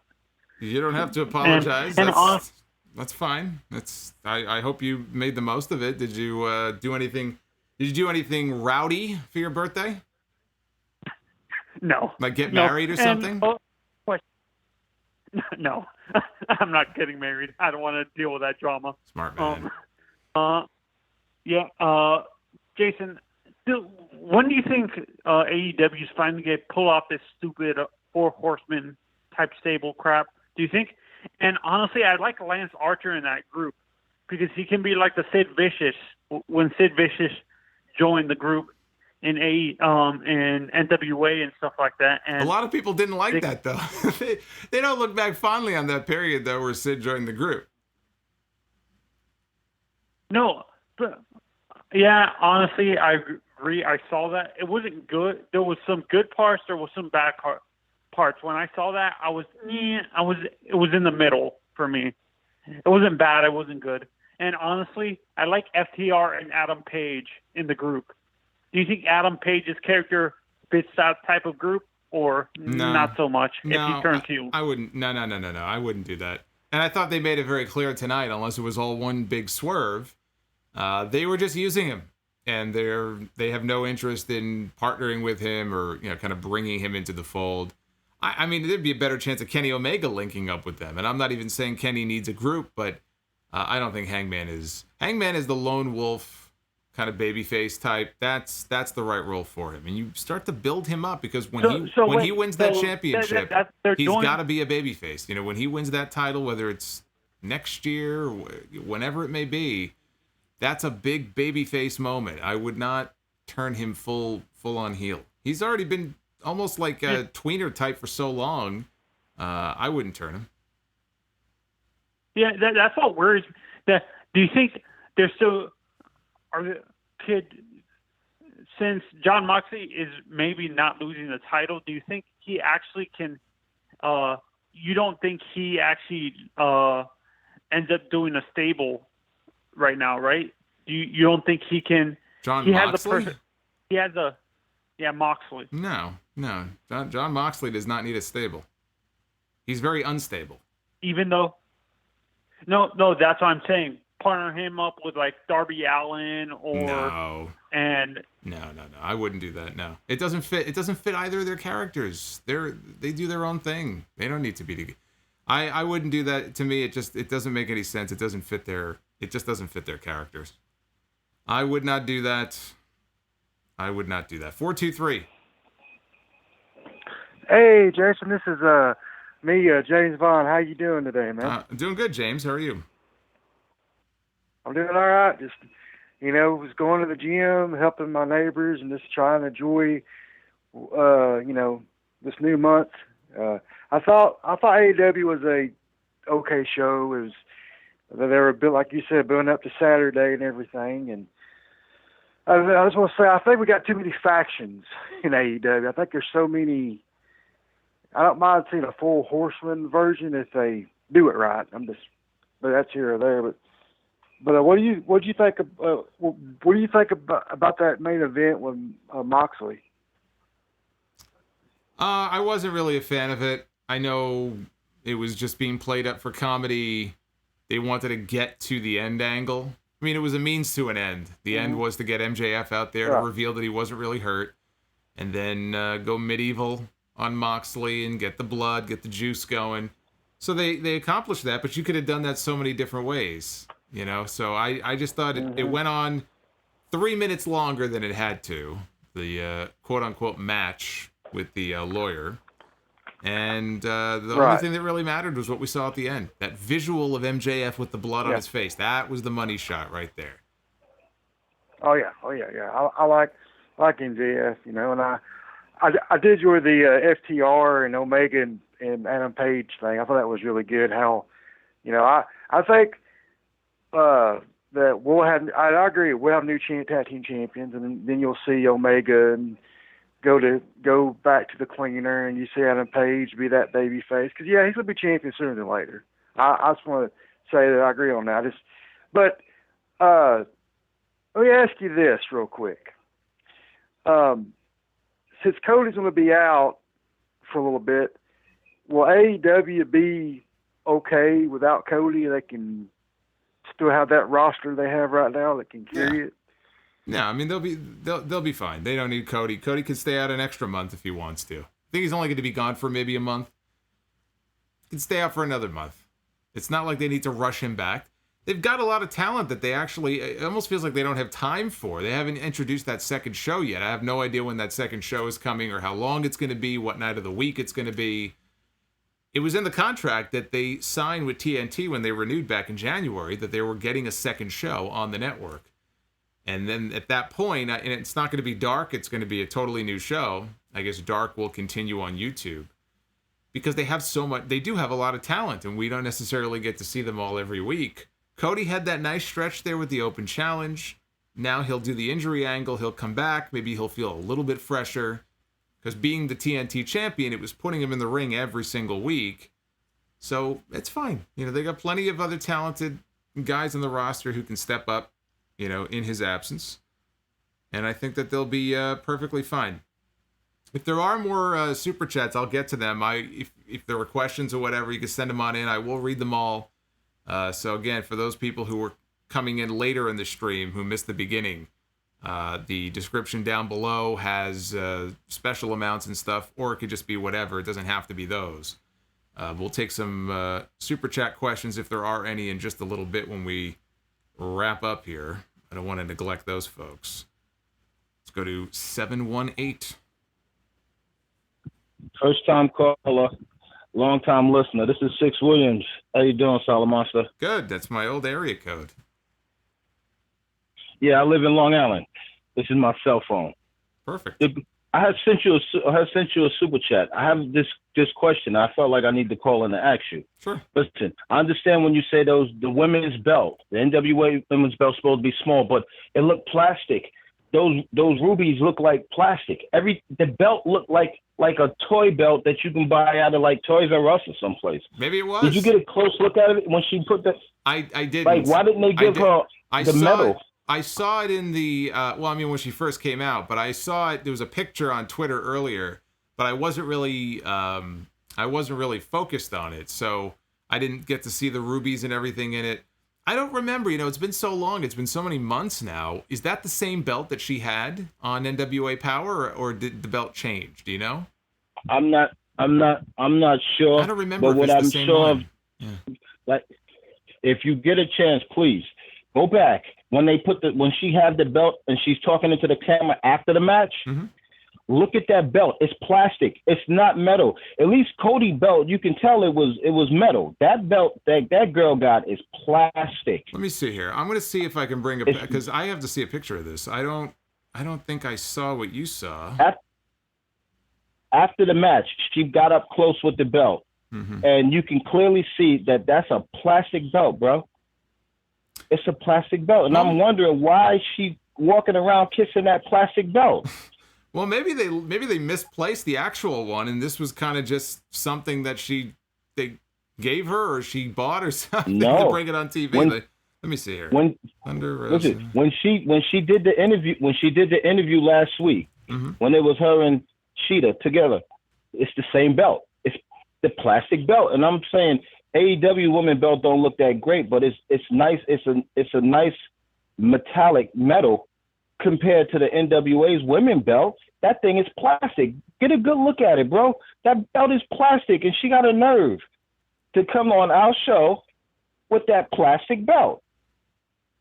Well, I can't find a picture. I'm a belt collector. I'm gonna have to. Well, so am I. Take a look behind my shoulder here. I mean, come on. I got about 30 belts.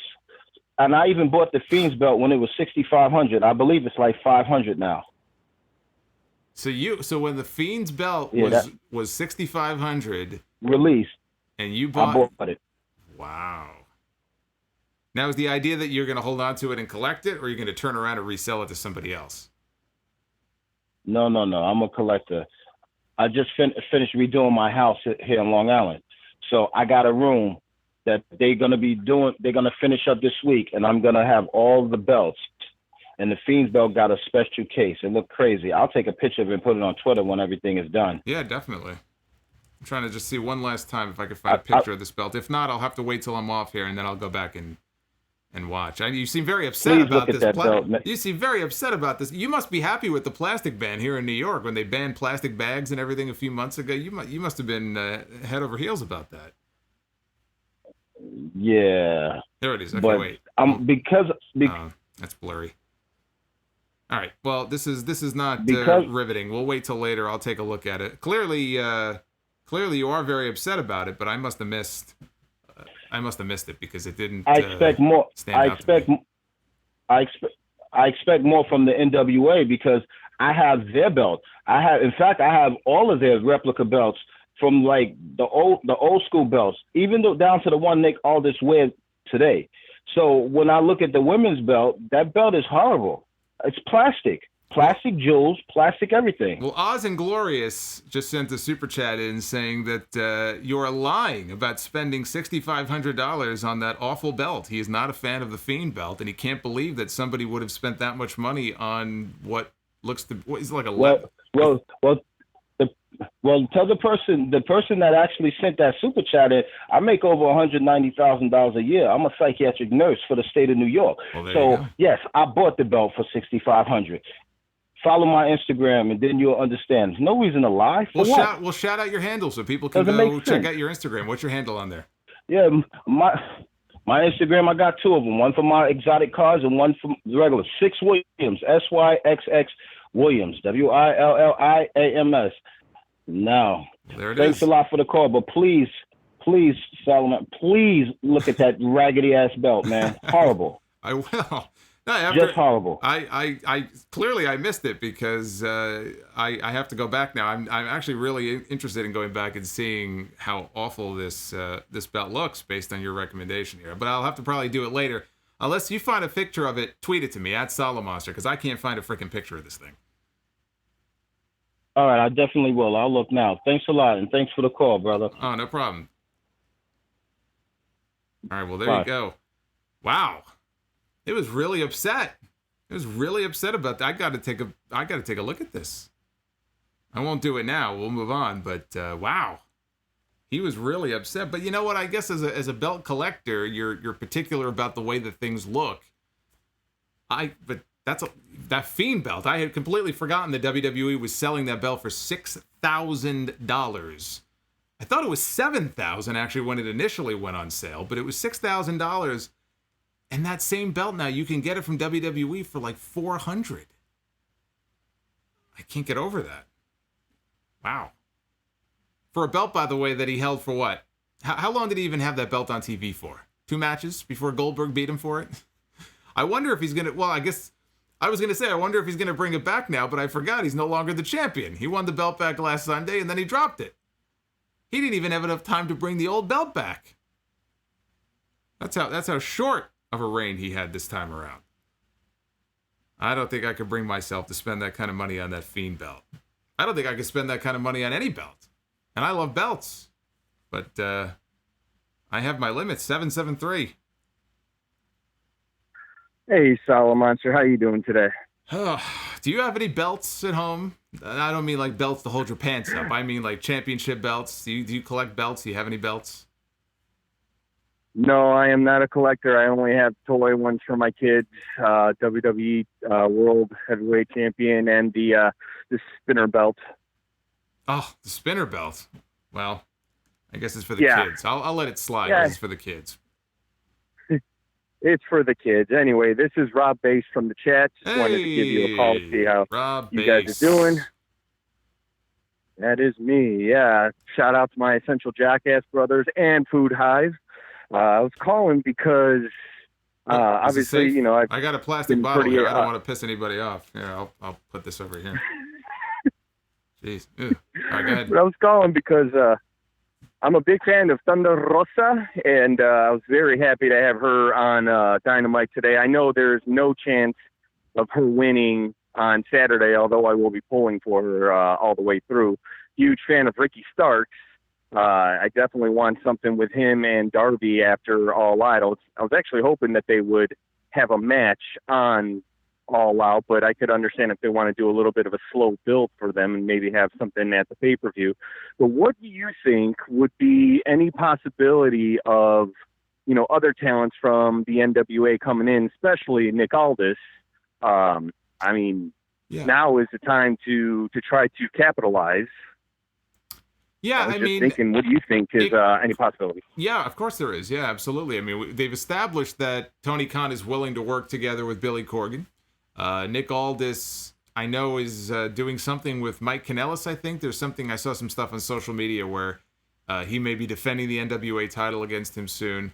So I think to get Nick Aldis in, he could bring the NWA belt with him. You'd have to have a specific program in mind. He's already worked with Cody. I don't know that I would kind of rehash that again. I don't know who he would match up well with if you were going to do a program, but, you know, he's not, unfortunately, he's not really defending his championship as much because of everything that's been going on, and he carries himself great. So I think him having a presence on Dynamite, if they could work something out, would be great. I would have no problem having him on the show, and I think there's absolutely a possibility that could happen. Yeah, I think that would be great, especially for the AEW roster, to just have someone who's so very well trained, who just carries himself as a champion. You know, I absolutely, it's one of the reasons why I love watching NWA Power, him and Ricky Starks, of course. But, you know, it's one of the things that hurts right now with COVID. You know, one of the big things that hurts with COVID is that All Out would have been in Chicago, you know, this coming weekend, and I would have been there. So yeah, I was, because I took my son to his first pay-per-view at Revolution, you know, in February. In fact, that was the first day I called in, and I was lucky enough to get on to, you know, for you to take my call. I was very happy about that. But yeah, I mean, my son he's like, Dad, you know, we gonna go to wrestling? It's like, well, we don't have too many options right now because you know, COVID's going on. Right. So yeah, we're just watching. Yeah.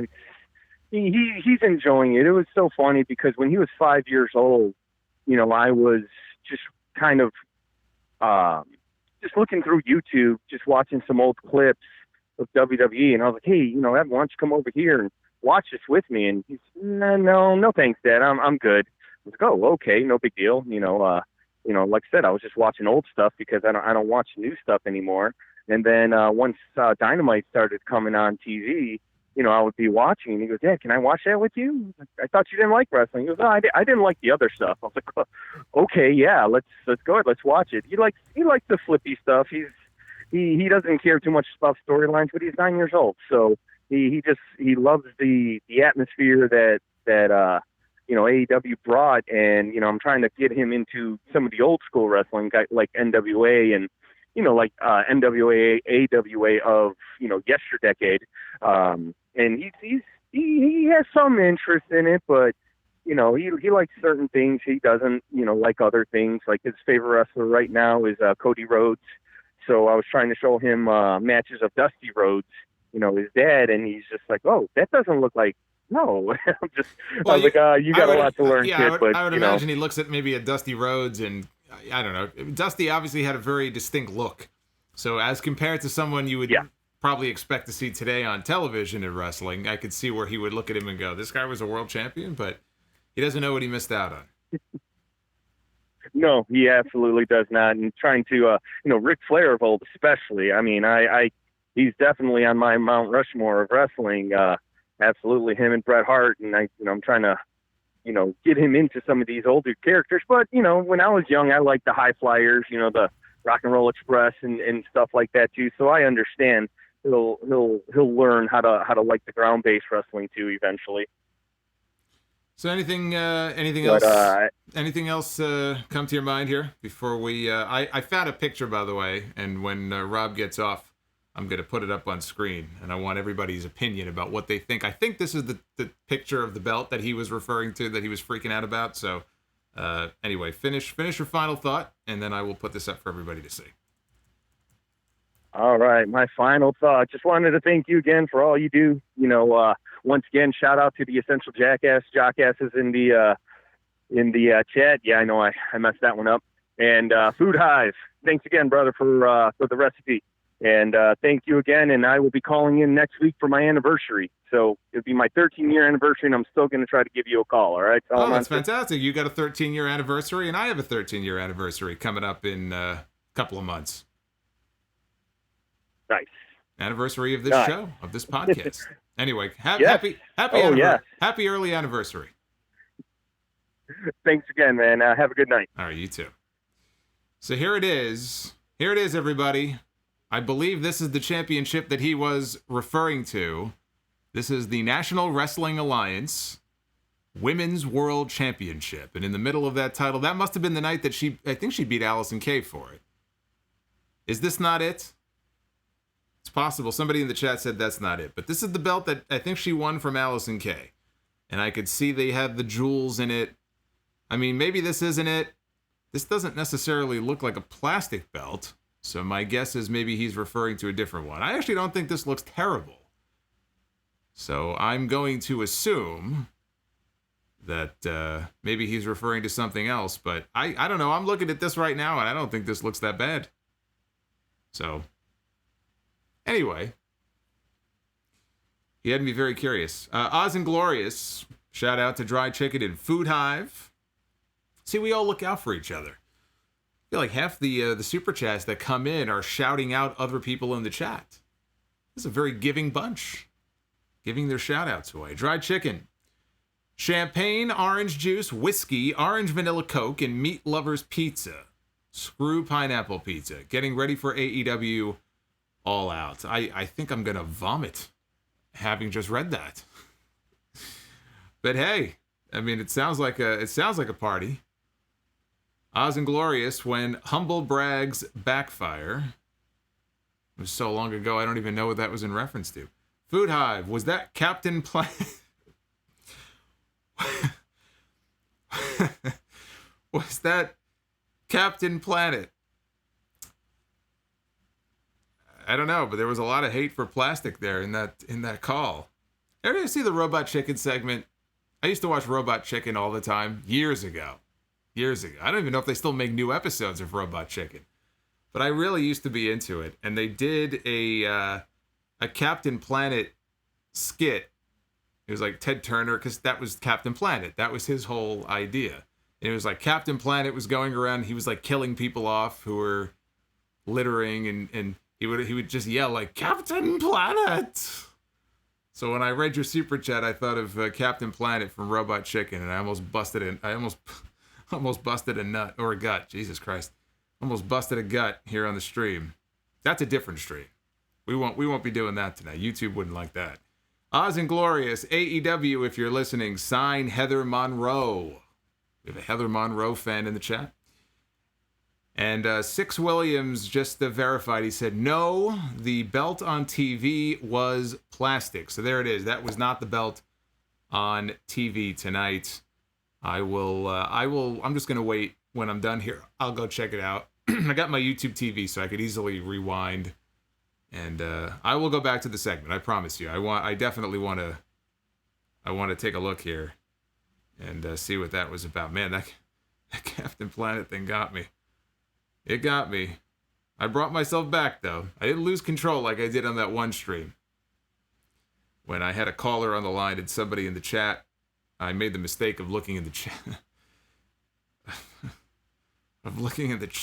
And there was... I don't remember who it was, but there was somebody in the chat who says Solomonster does his taxes while he listens to the calls, and I just lost my shit. I don't know why. Let's go to 305. The 305, Mr. 305. Hello? Is this Solomonster? That's me. How you doing, man? I listen to the show all the time, man. That's awesome. What's your name? My name is Johnny.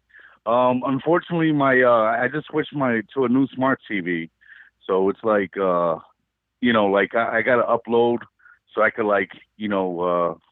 sort of I guess click on the website again and be a member. So oh yeah, I don't know. I just got a new smart TV, so I got to fix it up or whatever. Well, I'm kind of illiterate when it comes to stuff like that. Well, so. That's awesome. So you get anyway, you get to watch the streams in all their glory. Monster. Yeah, sure. Go ahead. Yeah, but I have a question. I mean, we both like-minded. We both, around the same age. We're both Bret Hart fans. I like Sting and Bret the same way. But, when Sting turned Crow, he got a percentage over Bret for me. When he turned Crow, because I was always infatuated with the Crow. But, my question has to do with probably things we're covering tonight, but with Triple H. Do you put Triple H in your top 20 all time? Because for me, I just don't see the total body of work. I just see that, he top 20, from 98, from the Mankind stuff on, and the Rock in the late 90s. And, even when, I just always see him as, that guy that was behind Shawn Michaels, not the guy, and I don't know. For me, it's always been Shawn is the guy of that crew. I can't put him up there with Austin, The Rock, Stone Cold, Flair, Sting, a lot of different people. I just never seen him as the guy. What do you think? Yeah, I made a comment a while ago, and I think Jim Cornette said something like this as well. Maybe I heard it from Cornette first, but years ago on the podcast, I said that Cornette had mentioned that Triple H was never really the guy so much as he was the guy who worked with the guy. And I always thought that's so true. There were periods in the 2000s where, I'm talking like mid to late 2000s, where you could say that he was the guy. Maybe him and Undertaker were like the two big veterans that were there. But for the most part, I always looked at him the same way. He was the guy who worked really well with the guy. Whether that was Austin, whether that was Shawn Michaels, whether it was him and The Rock. But to answer your question, do I see Triple H, if I made a top 20, I'd have to think a little bit more about this, but if I made a top 20 of who I think my all-time favorites are, I don't think he would make the list. Maybe, and if he did make the list, I think it would be the bottom part. It would be closer to the bottom part of the list, but that's just my personal preference. Triple H is not a guy who I'm going to necessarily think to myself, I got to seek out, his matches. He was part of some matches, though, that are favorites of mine. But again, it was working with other people who I probably would put higher than him on the list. Right. It just felt like, for me personally, from the time, Austin, remember the time Austin The Rock left and Brock was coming up, and it just really felt like he was forced down our throats for 10 years in a row. We wanted to see Van Dam. We wanted to see Booker T. We wanted to see new stars, and he crushed them all. He crushed Sting, and that bothered me. He wasn't supposed to go over on Sting. They should have paid him like they should have paid Undertaker $5 million more to fight Sting at WrestleMania. Well, I don't know that would have been a wise business move. But I mean, you know what I mean. I just like that's what we know. wanted to see. That's what like 2000. I wanted to see Sting, step up to the Undertaker or the Rock. Well, look, during the whole debate. I will be fair to them in this way. I will be fair and I'll take them to task. I'll be fair in this. In one of the documentaries that they did for Sting made the comment that he thought that could be his last match. And so he either was okay with or he wanted to lose because he felt that's what you do in your final match. You lose. And it just so happened that his opponent was Triple H, but that was something Sting wanted to do. That's the one hand. The other hand is the match never should have been made to begin with. So the opportunity that they had to do Undertaker and Sting was there in 2015, and I look at what they had Undertaker doing, and he had been gone for an entire year. I don't think he appeared on television a single time in the build-up to that match with Bray Wyatt until the night of or the day, I guess, of WrestleMania. You could have done the match on that show, and if Sting felt that was going to be it, I'm sure he would have had no issue losing to The Undertaker. So at least you get the match in. Would the match have been as good? Maybe not. I would think Sting would have had his working shoes on, knowing it's his one and only WrestleMania match. I think those guys would have gone out there, and they wouldn't have embarrassed themselves. And when they announced Triple H and Sting, I said, of all the matches that people had clamored to see Sting in if he ever came to WWE, I don't know a single person who said to themselves, man, I really hope Sting comes to WWE. I can't wait to see Sting against Triple H. I don't know a single person who would have said that. Solomonster, I've been watching wrestling since the NWA days, Dusty and Flair getting bloody when Steamboat rode up the Macho Man, and I've been watching every week, and I just never seen him as that guy. I mean, he's not over Steamboat. He's not over a lot of those guys and Dusty and the Funks, and I don't know. I just don't. I mean, he's good. He's really good, but he's just not, the King of Kings like he portrays himself to be. I just don't see it. Like, I don't know. I just never seen it. I never seen a move. I don't know. I don't know. Maybe it's me. Well, look, maybe it's me. When you marry into the family, you could be the King of Kings. How about that? It makes sense. Then it makes sense. Right. Well, thank you. Thank you for your time, Solomonster, man. I love your show. Thank you. You got it. No problem. Take care, bro. All right, you too. Bye-bye. We always forget. I try to be fair to Triple H and say, if he didn't marry into the family, I still think he would have been a big star, but he married into the family. I mean, come on. He's sitting in on production meetings and stuff. Come on. There's a reason why he was on top, like top for as long as he was. And it's not just talent. That's just the way it is. You can deny it all you want to, but it's true. Rob Bass. See, he calls in first, then he super chats again. Solomonster chats are a highlight of the night. Lots of phenomenal people here, and I look forward to seeing you all and chatting. Much love. See, Rob is spreading the love to all of you here in the chat tonight. We'll wind down here in a little bit. So again, if you have any final super chats, get them on in now. We'll take a few calls. I cannot get to everybody. Let me just remind also people, hit that like button before you leave. Just hit that thumbs up. It does help the videos in terms of recommendations and stuff on the sidebar and whatnot. So please, remember, hit that thumbs up button before you head on out of here. I would very much appreciate that. Let's go to 561. I know he's been waiting a while. Yes, goddamn, man, hearing all about the plastic belts and Triple H and all this, like, fuck. I'm trying to cry. I'm literally driving from Jacksonville going back home. I was at the show tonight. I'm like, Jesus fucking Christ, like, oh my God, we have some coochie or something. We have somebody who was actually at the AEW show, and he had to be subjected to all these non-AEW questions. I can only imagine. Well, now you're here. Now I'm glad I got you on. You could be like the main event of the evening here. My name is Salvador. I called before. I think I called you before talking about Brody Lee and how at the time I didn't see anything in him. I still don't, because I don't like him, but I see the character development that they've done with him. Mm-hmm. So cool. But enough of that shit. I was at the show tonight.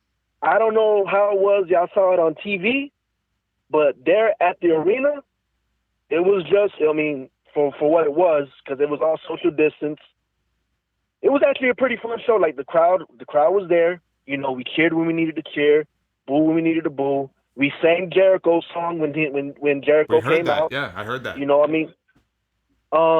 The match between Thunder Rosa, I'm Mexican, so I could be able to say it, and Serena, that was a good match. The promo with Omega and FTR and all of that was good. The reason why Sean Spears was out there, he didn't jump in, to me, since he's with Tully, we make you think, okay, he might be the dark horse because he's not doing anything, so we don't give a fuck about Sean Spears. What the hell has Sean Spears been doing? Just wearing some whack-ass glove on his left hand, but yet could be the dark horse. That's why he didn't jump in and fought everyone else like everyone else was doing in that damn Raw that was for so long. Yeah, So, I mean, on TV, on TV, it went on for way too long. They literally went to commercial, came back, they were all still fighting, and I said before, what a bunch of dipshits, because these guys are in a battle royal for a shot at the championship on Saturday, and they're fighting over nothing here. So I just thought it went on for too long. I didn't like that part of the segment. I didn't get to hear JR's commentary. I think you heard him say something about, fuck, okay, I get it. You know, these women are tough. Now, I don't know what the commentary was because I was there live, so when I watch it tomorrow, I have to be able to hear the commentary to see how it went. But all in all, the show was pretty good for what it was. I was glad to be a part of it. I had to work off today, so I was able to go. But, and fuck, I had a question, but after hearing all of that shit, I'm like, I done forgot what the question was, and I just figured I'd give you a live report on how everything was. I do believe that the two matches that are going to steal the show, and I believe you said them too, was the tag team match for the tag team titles, and for fucking sure, Shido versus Thunder Rosa is going to be the match I think that's going to steal the show. It might be a lot better than the heavyweight championship match. It's going to be better than the tag team match between the Bucks and Jurassic Express. I feel like that match has the potential of stealing the show because you got two good women wrestlers who know how to fucking work in the ring, and they both have that strong style. I feel like it's going to be a strong style match, you know, because they're going to fucking give their best. And you know, just show who they are in the rings. Yeah, it's the biggest spot of Thunder Rosa's career. I mean, there's no doubt about it. It's the biggest spot for her. I don't think she's ever had a more high-profile match. Champion against champion. It's a big opportunity for her. I think they're going to knock it out of the park. Just like I said before, that match and the tag team title match, those are the two I'm looking forward to the most. Those are the two I think that could steal the show. I don't give a shit if the title's plastic or not. The fact she's a fucking champion for the NWA, taking on the AEW champion, is champion versus champion. Who gives a shit if the title fucking look like rubies or it looks plastic and like a fucking, who cares? You're going to have two good women. You're going to fucking have a wrestling match. Shit. And we're fighting words. You can take it how you want to take it for all I care. Shit.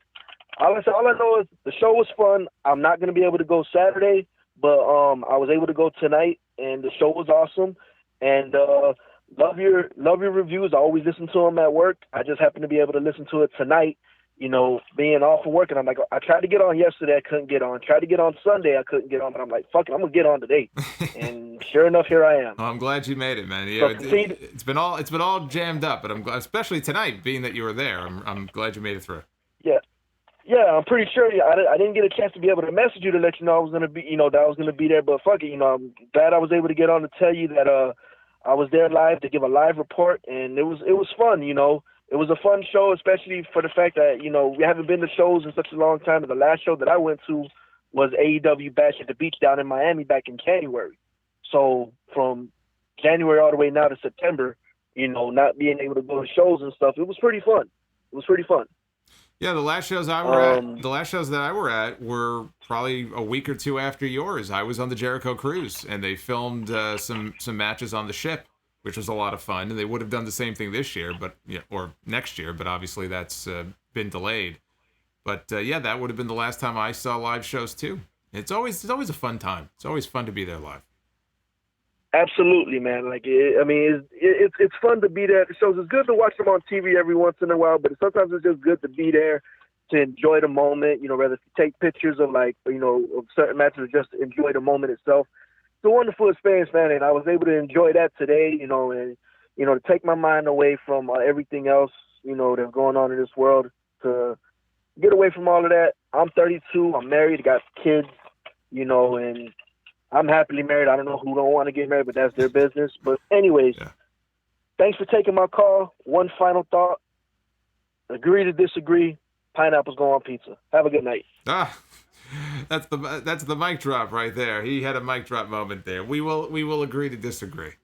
I have fun with it because I haven't had pizza in years because I couldn't have the cheese anymore. So I think the last time I had a slice, and I used to love pizza, baked ziti.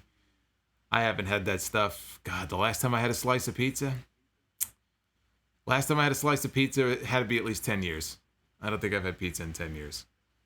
And all the people who are going to say, well, you could just pull the cheese off. I used to do that anyway. And it was still bad times for me. So I said, you know what? I'm not taking that chance anymore. I don't know what it is. I have no idea. Maybe it's residue from the cheese. I have no idea. But I have not been able to enjoy a good... And I live in New York, too. We got some fucking great pizza. Pizza and bagels, man. We got the best pizza here in New York. All the Chicago people now are going to get their feathers ruffled. I'm sorry, but the best pizza's in New York. And to think I can't have it, it's very depressing. Chris, Solomonster must feel like a televised doctor sometimes with the calls. Super chats are the copays. That's a good way to look at it. Yes. You have to pay your copay. All the international listeners there are wondering, what's that? What's a copay? They don't know how fucked things are here in this country. They're like, you have to pay? Unfortunately, yes. JC Zephyr with the 5. Hey, Solomonster, stream was great and hilarious. Are you a fan of Aqua Teen Hunger Force? Not really.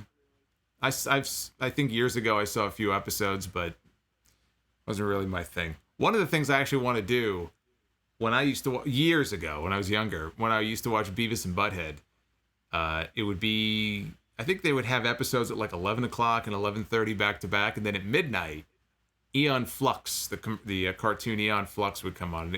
They put like a warning on it. It was like an adult-oriented cartoon.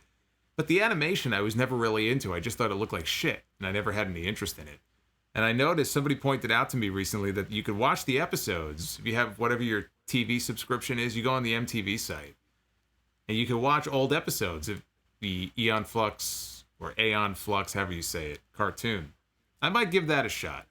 Not really big into the animated stuff anymore, but since that's more of like an adult-oriented one, there's something on Netflix called Castlevania. I've heard of the game Castlevania.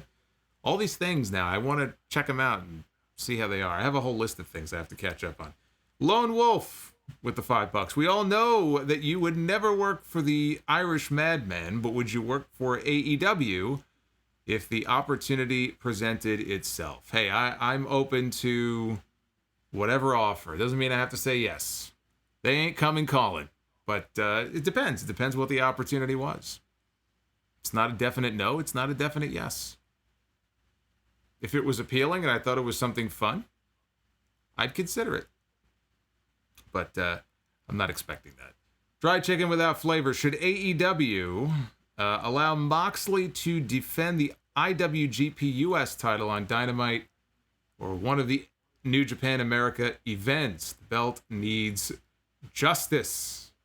Well, I don't see any reason for AEW to allow him to defend that on their show unless they form a working relationship with New Japan.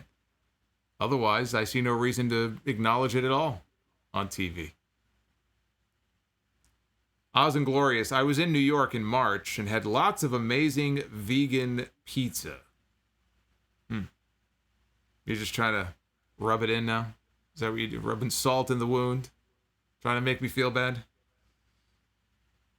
All right, let's round things out here. Let's go to Canada. I know he's been waiting for over 2 hours. Oh, hey, man. I have two questions. Sure. By yourself, Brock Lesnar versus Bobby Lashley or Brock Lesnar versus Brian Cage? Brock Lesnar against Bobby Lashley or Cage. I would say probably just for the fact that they both have the MMA experience, and so maybe it wouldn't just be a straight wrestling match. I might have a little more interest in Lashley. And it's been talked about for so long. I mean, people, it's like, do the friggin' match already. Now we find out Lesnar isn't even under contract anymore. So it's going to probably not happen. But I would probably go Lesnar-Lashley. AEW is bringing in a lot of managers for the wrestlers. Do you think they could benefit if they were to bring in Disco Inferno as a manager for someone? No. Nope. Next question. Also, I just wanted to say, I think you look like Mr. Kennedy. Say it a second time. Remember the gimmick? Gotta say the name twice? All right, well, apparently he doesn't remember the gimmick. I've also been told I look like Chris Martin tonight. Somebody else, I forgot who said that. Somebody said I look like Chris Martin. I'll take that as a compliment. But anyway, let's go to 202. What up, Solomonster? This is Dead Man Garrett right here. Garrett. I hope you're doing well today. I am doing fantastic. You are one of our final callers tonight, so you get to be part of the co-main event here. I'm the main event, okay? I mean, this is no Shawn Michaels Undertaker match. I am the Triple H Randy Orton main event. Oh, look at this guy, big chip on Which his means shoulder. everyone's probably gone to sleep at this point. Then, if that's the case. Yeah, I'm excited for the All Out match. I do agree the fact the show wasn't that good tonight because I think it was just a lot of bad news today. Like, like a lot of deaths today, Rock getting COVID, especially just as before you actually went on the air, AJ Styles went on Twitch to say that he had COVID somewhere down the road. So it's been like a tough day for the wrestling world. He has it now, or he had it previously and just disclosed it? He said I had COVID, so he probably already got, no longer has COVID. Which well, you know what? Maybe, question why maybe he was one of the ones who came down with it from the PC. Could be. Right, as well as along with Renee. So there's hopefully everything's safe there now, so he doesn't have to worry about COVID ever again. But other than that, since you brought up marriage, my mother and father celebrated their 28th anniversary yesterday. I was gonna say, I thought you said they celebrated their 28th marriage. I said, well, I guess you can always try again. At some point, you got to get it right? Yeah, it's a couple warm-ups, So, there you go. No, this is their 28th anniversary. They went to Walmart, and my dad slept on the couch. So, it's a nice anniversary, I guess. Interesting. Yeah, my parents were married for 31 years before they got a divorce. So it took them a while to figure out, you know what, this is not working. And then finally they went their separate ways. So 28 years is very impressive, and I send my congratulations to them. I do as well, but with everything going on with COVID, we still have to work hard. We're trying to. It's all hands on deck for us when we're still working in a diner. So hopefully everything goes out well. Cool. But as far as the overall opinions about belts and everything, I don't care. There's no belt in this planet will ever come close to that TNA Championship from 07. I'm sorry, AEW, good looking belt. I still think the TNA World Championship from 07 is still the best looking belt. What about the one? What about these? What about the ones behind me? Never grew up with them. That's that was my peak childhood right there with TNA 07. It was either that or Spinner belt. Okay. That's no excuse. I don't care when you were born. You can still admire great art. Yeah, those are good looking championships, but for me, when you really think about it, it's the TNA Championship in 07 was the big eagle belt for TNA itself. It was just a giant eagle in the middle of that plating, which is one of the only championships I actually have I actually bought. So I do appreciate fine art. Cool. Any final thoughts here? Yeah, I got a big pop when you mentioned Robot Chicken. I'm like, man, I watched that show when I was 9 years old, which is probably why I'm so dead inside sometimes. But I'm just disappointed that when it comes to the Thunderdome, when it comes to the Thunderdome, you had all these racist imagery on the background. I'm disappointed the fact that no one decided to take a photo of that Robot Chicken in the intro and had those hooks stuck to his eyes as he's watching the 3 hours of Raw. I think that's what all of us feel inside when we watch that show. But hopefully with this All Out show coming up, which, like you said, probably goes near midnight, hopefully it doesn't burn us out. And, yeah, I'm excited to watch the show. It's been a while since I've actually been excited for, like, a pay-per-view of any kind for the last few months. But, hopefully with a live crowd, everything goes well, and hopefully everyone will stay safe. So that's all I care about. That's all that matters. All right. I'll just say again, I hopefully I will call into the pay-per-view, but knowing how those would do, I probably will barely get noticed. So hopefully you enjoy the show. Everyone got a fun time. We had a lot of discussions with championships and, good show overall. Hopefully, everything works out. So hopefully as the Randy Orton Triple H match, like I am, the main event, I'm pretty sure everyone, half the stream's already gone now. So nice talking to you, Solomonster, and hopefully I'll catch you at All Out. Sounds good. We will talk then. Dead Man Garrett. That's an inside joke that only people who have been listening since the first stream would even know. But indeed, Dead Man Garrett calls in. It's always a good time. Got more super chat reads here. I do read all of them as they are sent in to me. Dried Chicken says, more with the pineapple pizza. Pineapple pizza. You and Pineapple Pete have something in common. And Mark Quitco with the $5. Just wanted to thank you for the stream. Been listening since the SE Scoops days. More power and God bless. Yes, we are coming up on 13 years. That's going to be a very big month. October will be a big month too. I got my birthday coming up. I can't wait. All the stuff I would normally do for my birthday, I can't do. So I'm going to be stuck here. You guys are going to be stuck with me. I think my birthday falls the day before an AEW stream that week. I believe. October 6th is my birthday. And then November is the 13-year anniversary of the Sound Off. So I'm very much looking forward to that. Garrett, contrary to what he said, is not, in fact, the main event tonight. We are going to go with 937, who is taking another call. Hey, what's up, Solomonster? It's Marco. Marco, what's going on? I hear phones in the background. You have multiple calls coming in. Yeah, so I'm going to have to be quick about it. So I was wondering if you remember a show from the 80s with Lyle Alzado called Learning the Ropes. Yes, I do. It was very short-lived. Yeah, very short-lived. And unfortunately, so was his life. I only saw a couple of episodes. They were hard to see, so I guess I'm gonna have to answer this phone, but I will talk to you some other time. God bless. All right, you take care. I guess there's a more important phone call than calling into the stream. He was on the line for a while there, and I guess he had a more important call come in. We should all speculate about what the call was. I won't say.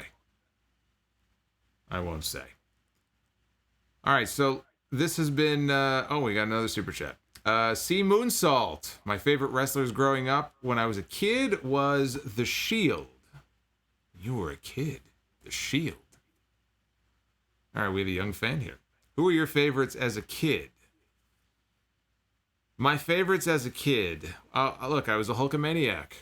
Brother. I was a Hulkamaniac as a kid, man. I sound like Macho Man. Macho Man was a favorite of mine. Demolition, favorite of mine. And Bret Hart. That was a little bit later on, but Bret Hart was a favorite of mine. So there you go. Those were probably my biggest favorites right there. Hulk Hogan, the Macho Man, Demolition, Bret Hart. That's a good group of talent right there. Thank you guys for the fun stream. I'm glad we had a better go at it than we did last night. Thanks to my Verizon Fios. But we got that all worked out, hopefully. Let me just flash the results one last time here. What you guys thought of the go-home episode of Dynamite. 72 up, 27 down. At Solomonster. Please follow me on there. I will be live tweeting this weekend during the AEW pay-per-view, giving you any kind of updates as the show goes along. As far as this stream goes, I'm going to be right back here with you live on YouTube on Saturday night. As soon as All Out goes off the air, however late it may be, join me here for my full All Out recap on YouTube. Sunday's episode 668 of the Sound Off. And then we have Super Tuesday, Part 2. NXT next Tuesday. AEW next Wednesday. Got a lot of streams coming up. So all of your super chats are very much appreciated because these phone calls are not free. I host them. And with all the calls always being jammed up, it does cost money. So again, all of this is very much appreciated, as is your support each and every week. Thank you to Turtlehead and Lone Wolf and everybody, JC Zephyr, everybody in the chat. You guys are awesome. You guys make these streams a lot of fun. Without you, there is no me. There is no me live here on YouTube. So I will see you on Saturday night. Until then, be well, stay safe, have yourselves a fantastic week. And join me and hit that like button on the way out. I'll see you Saturday.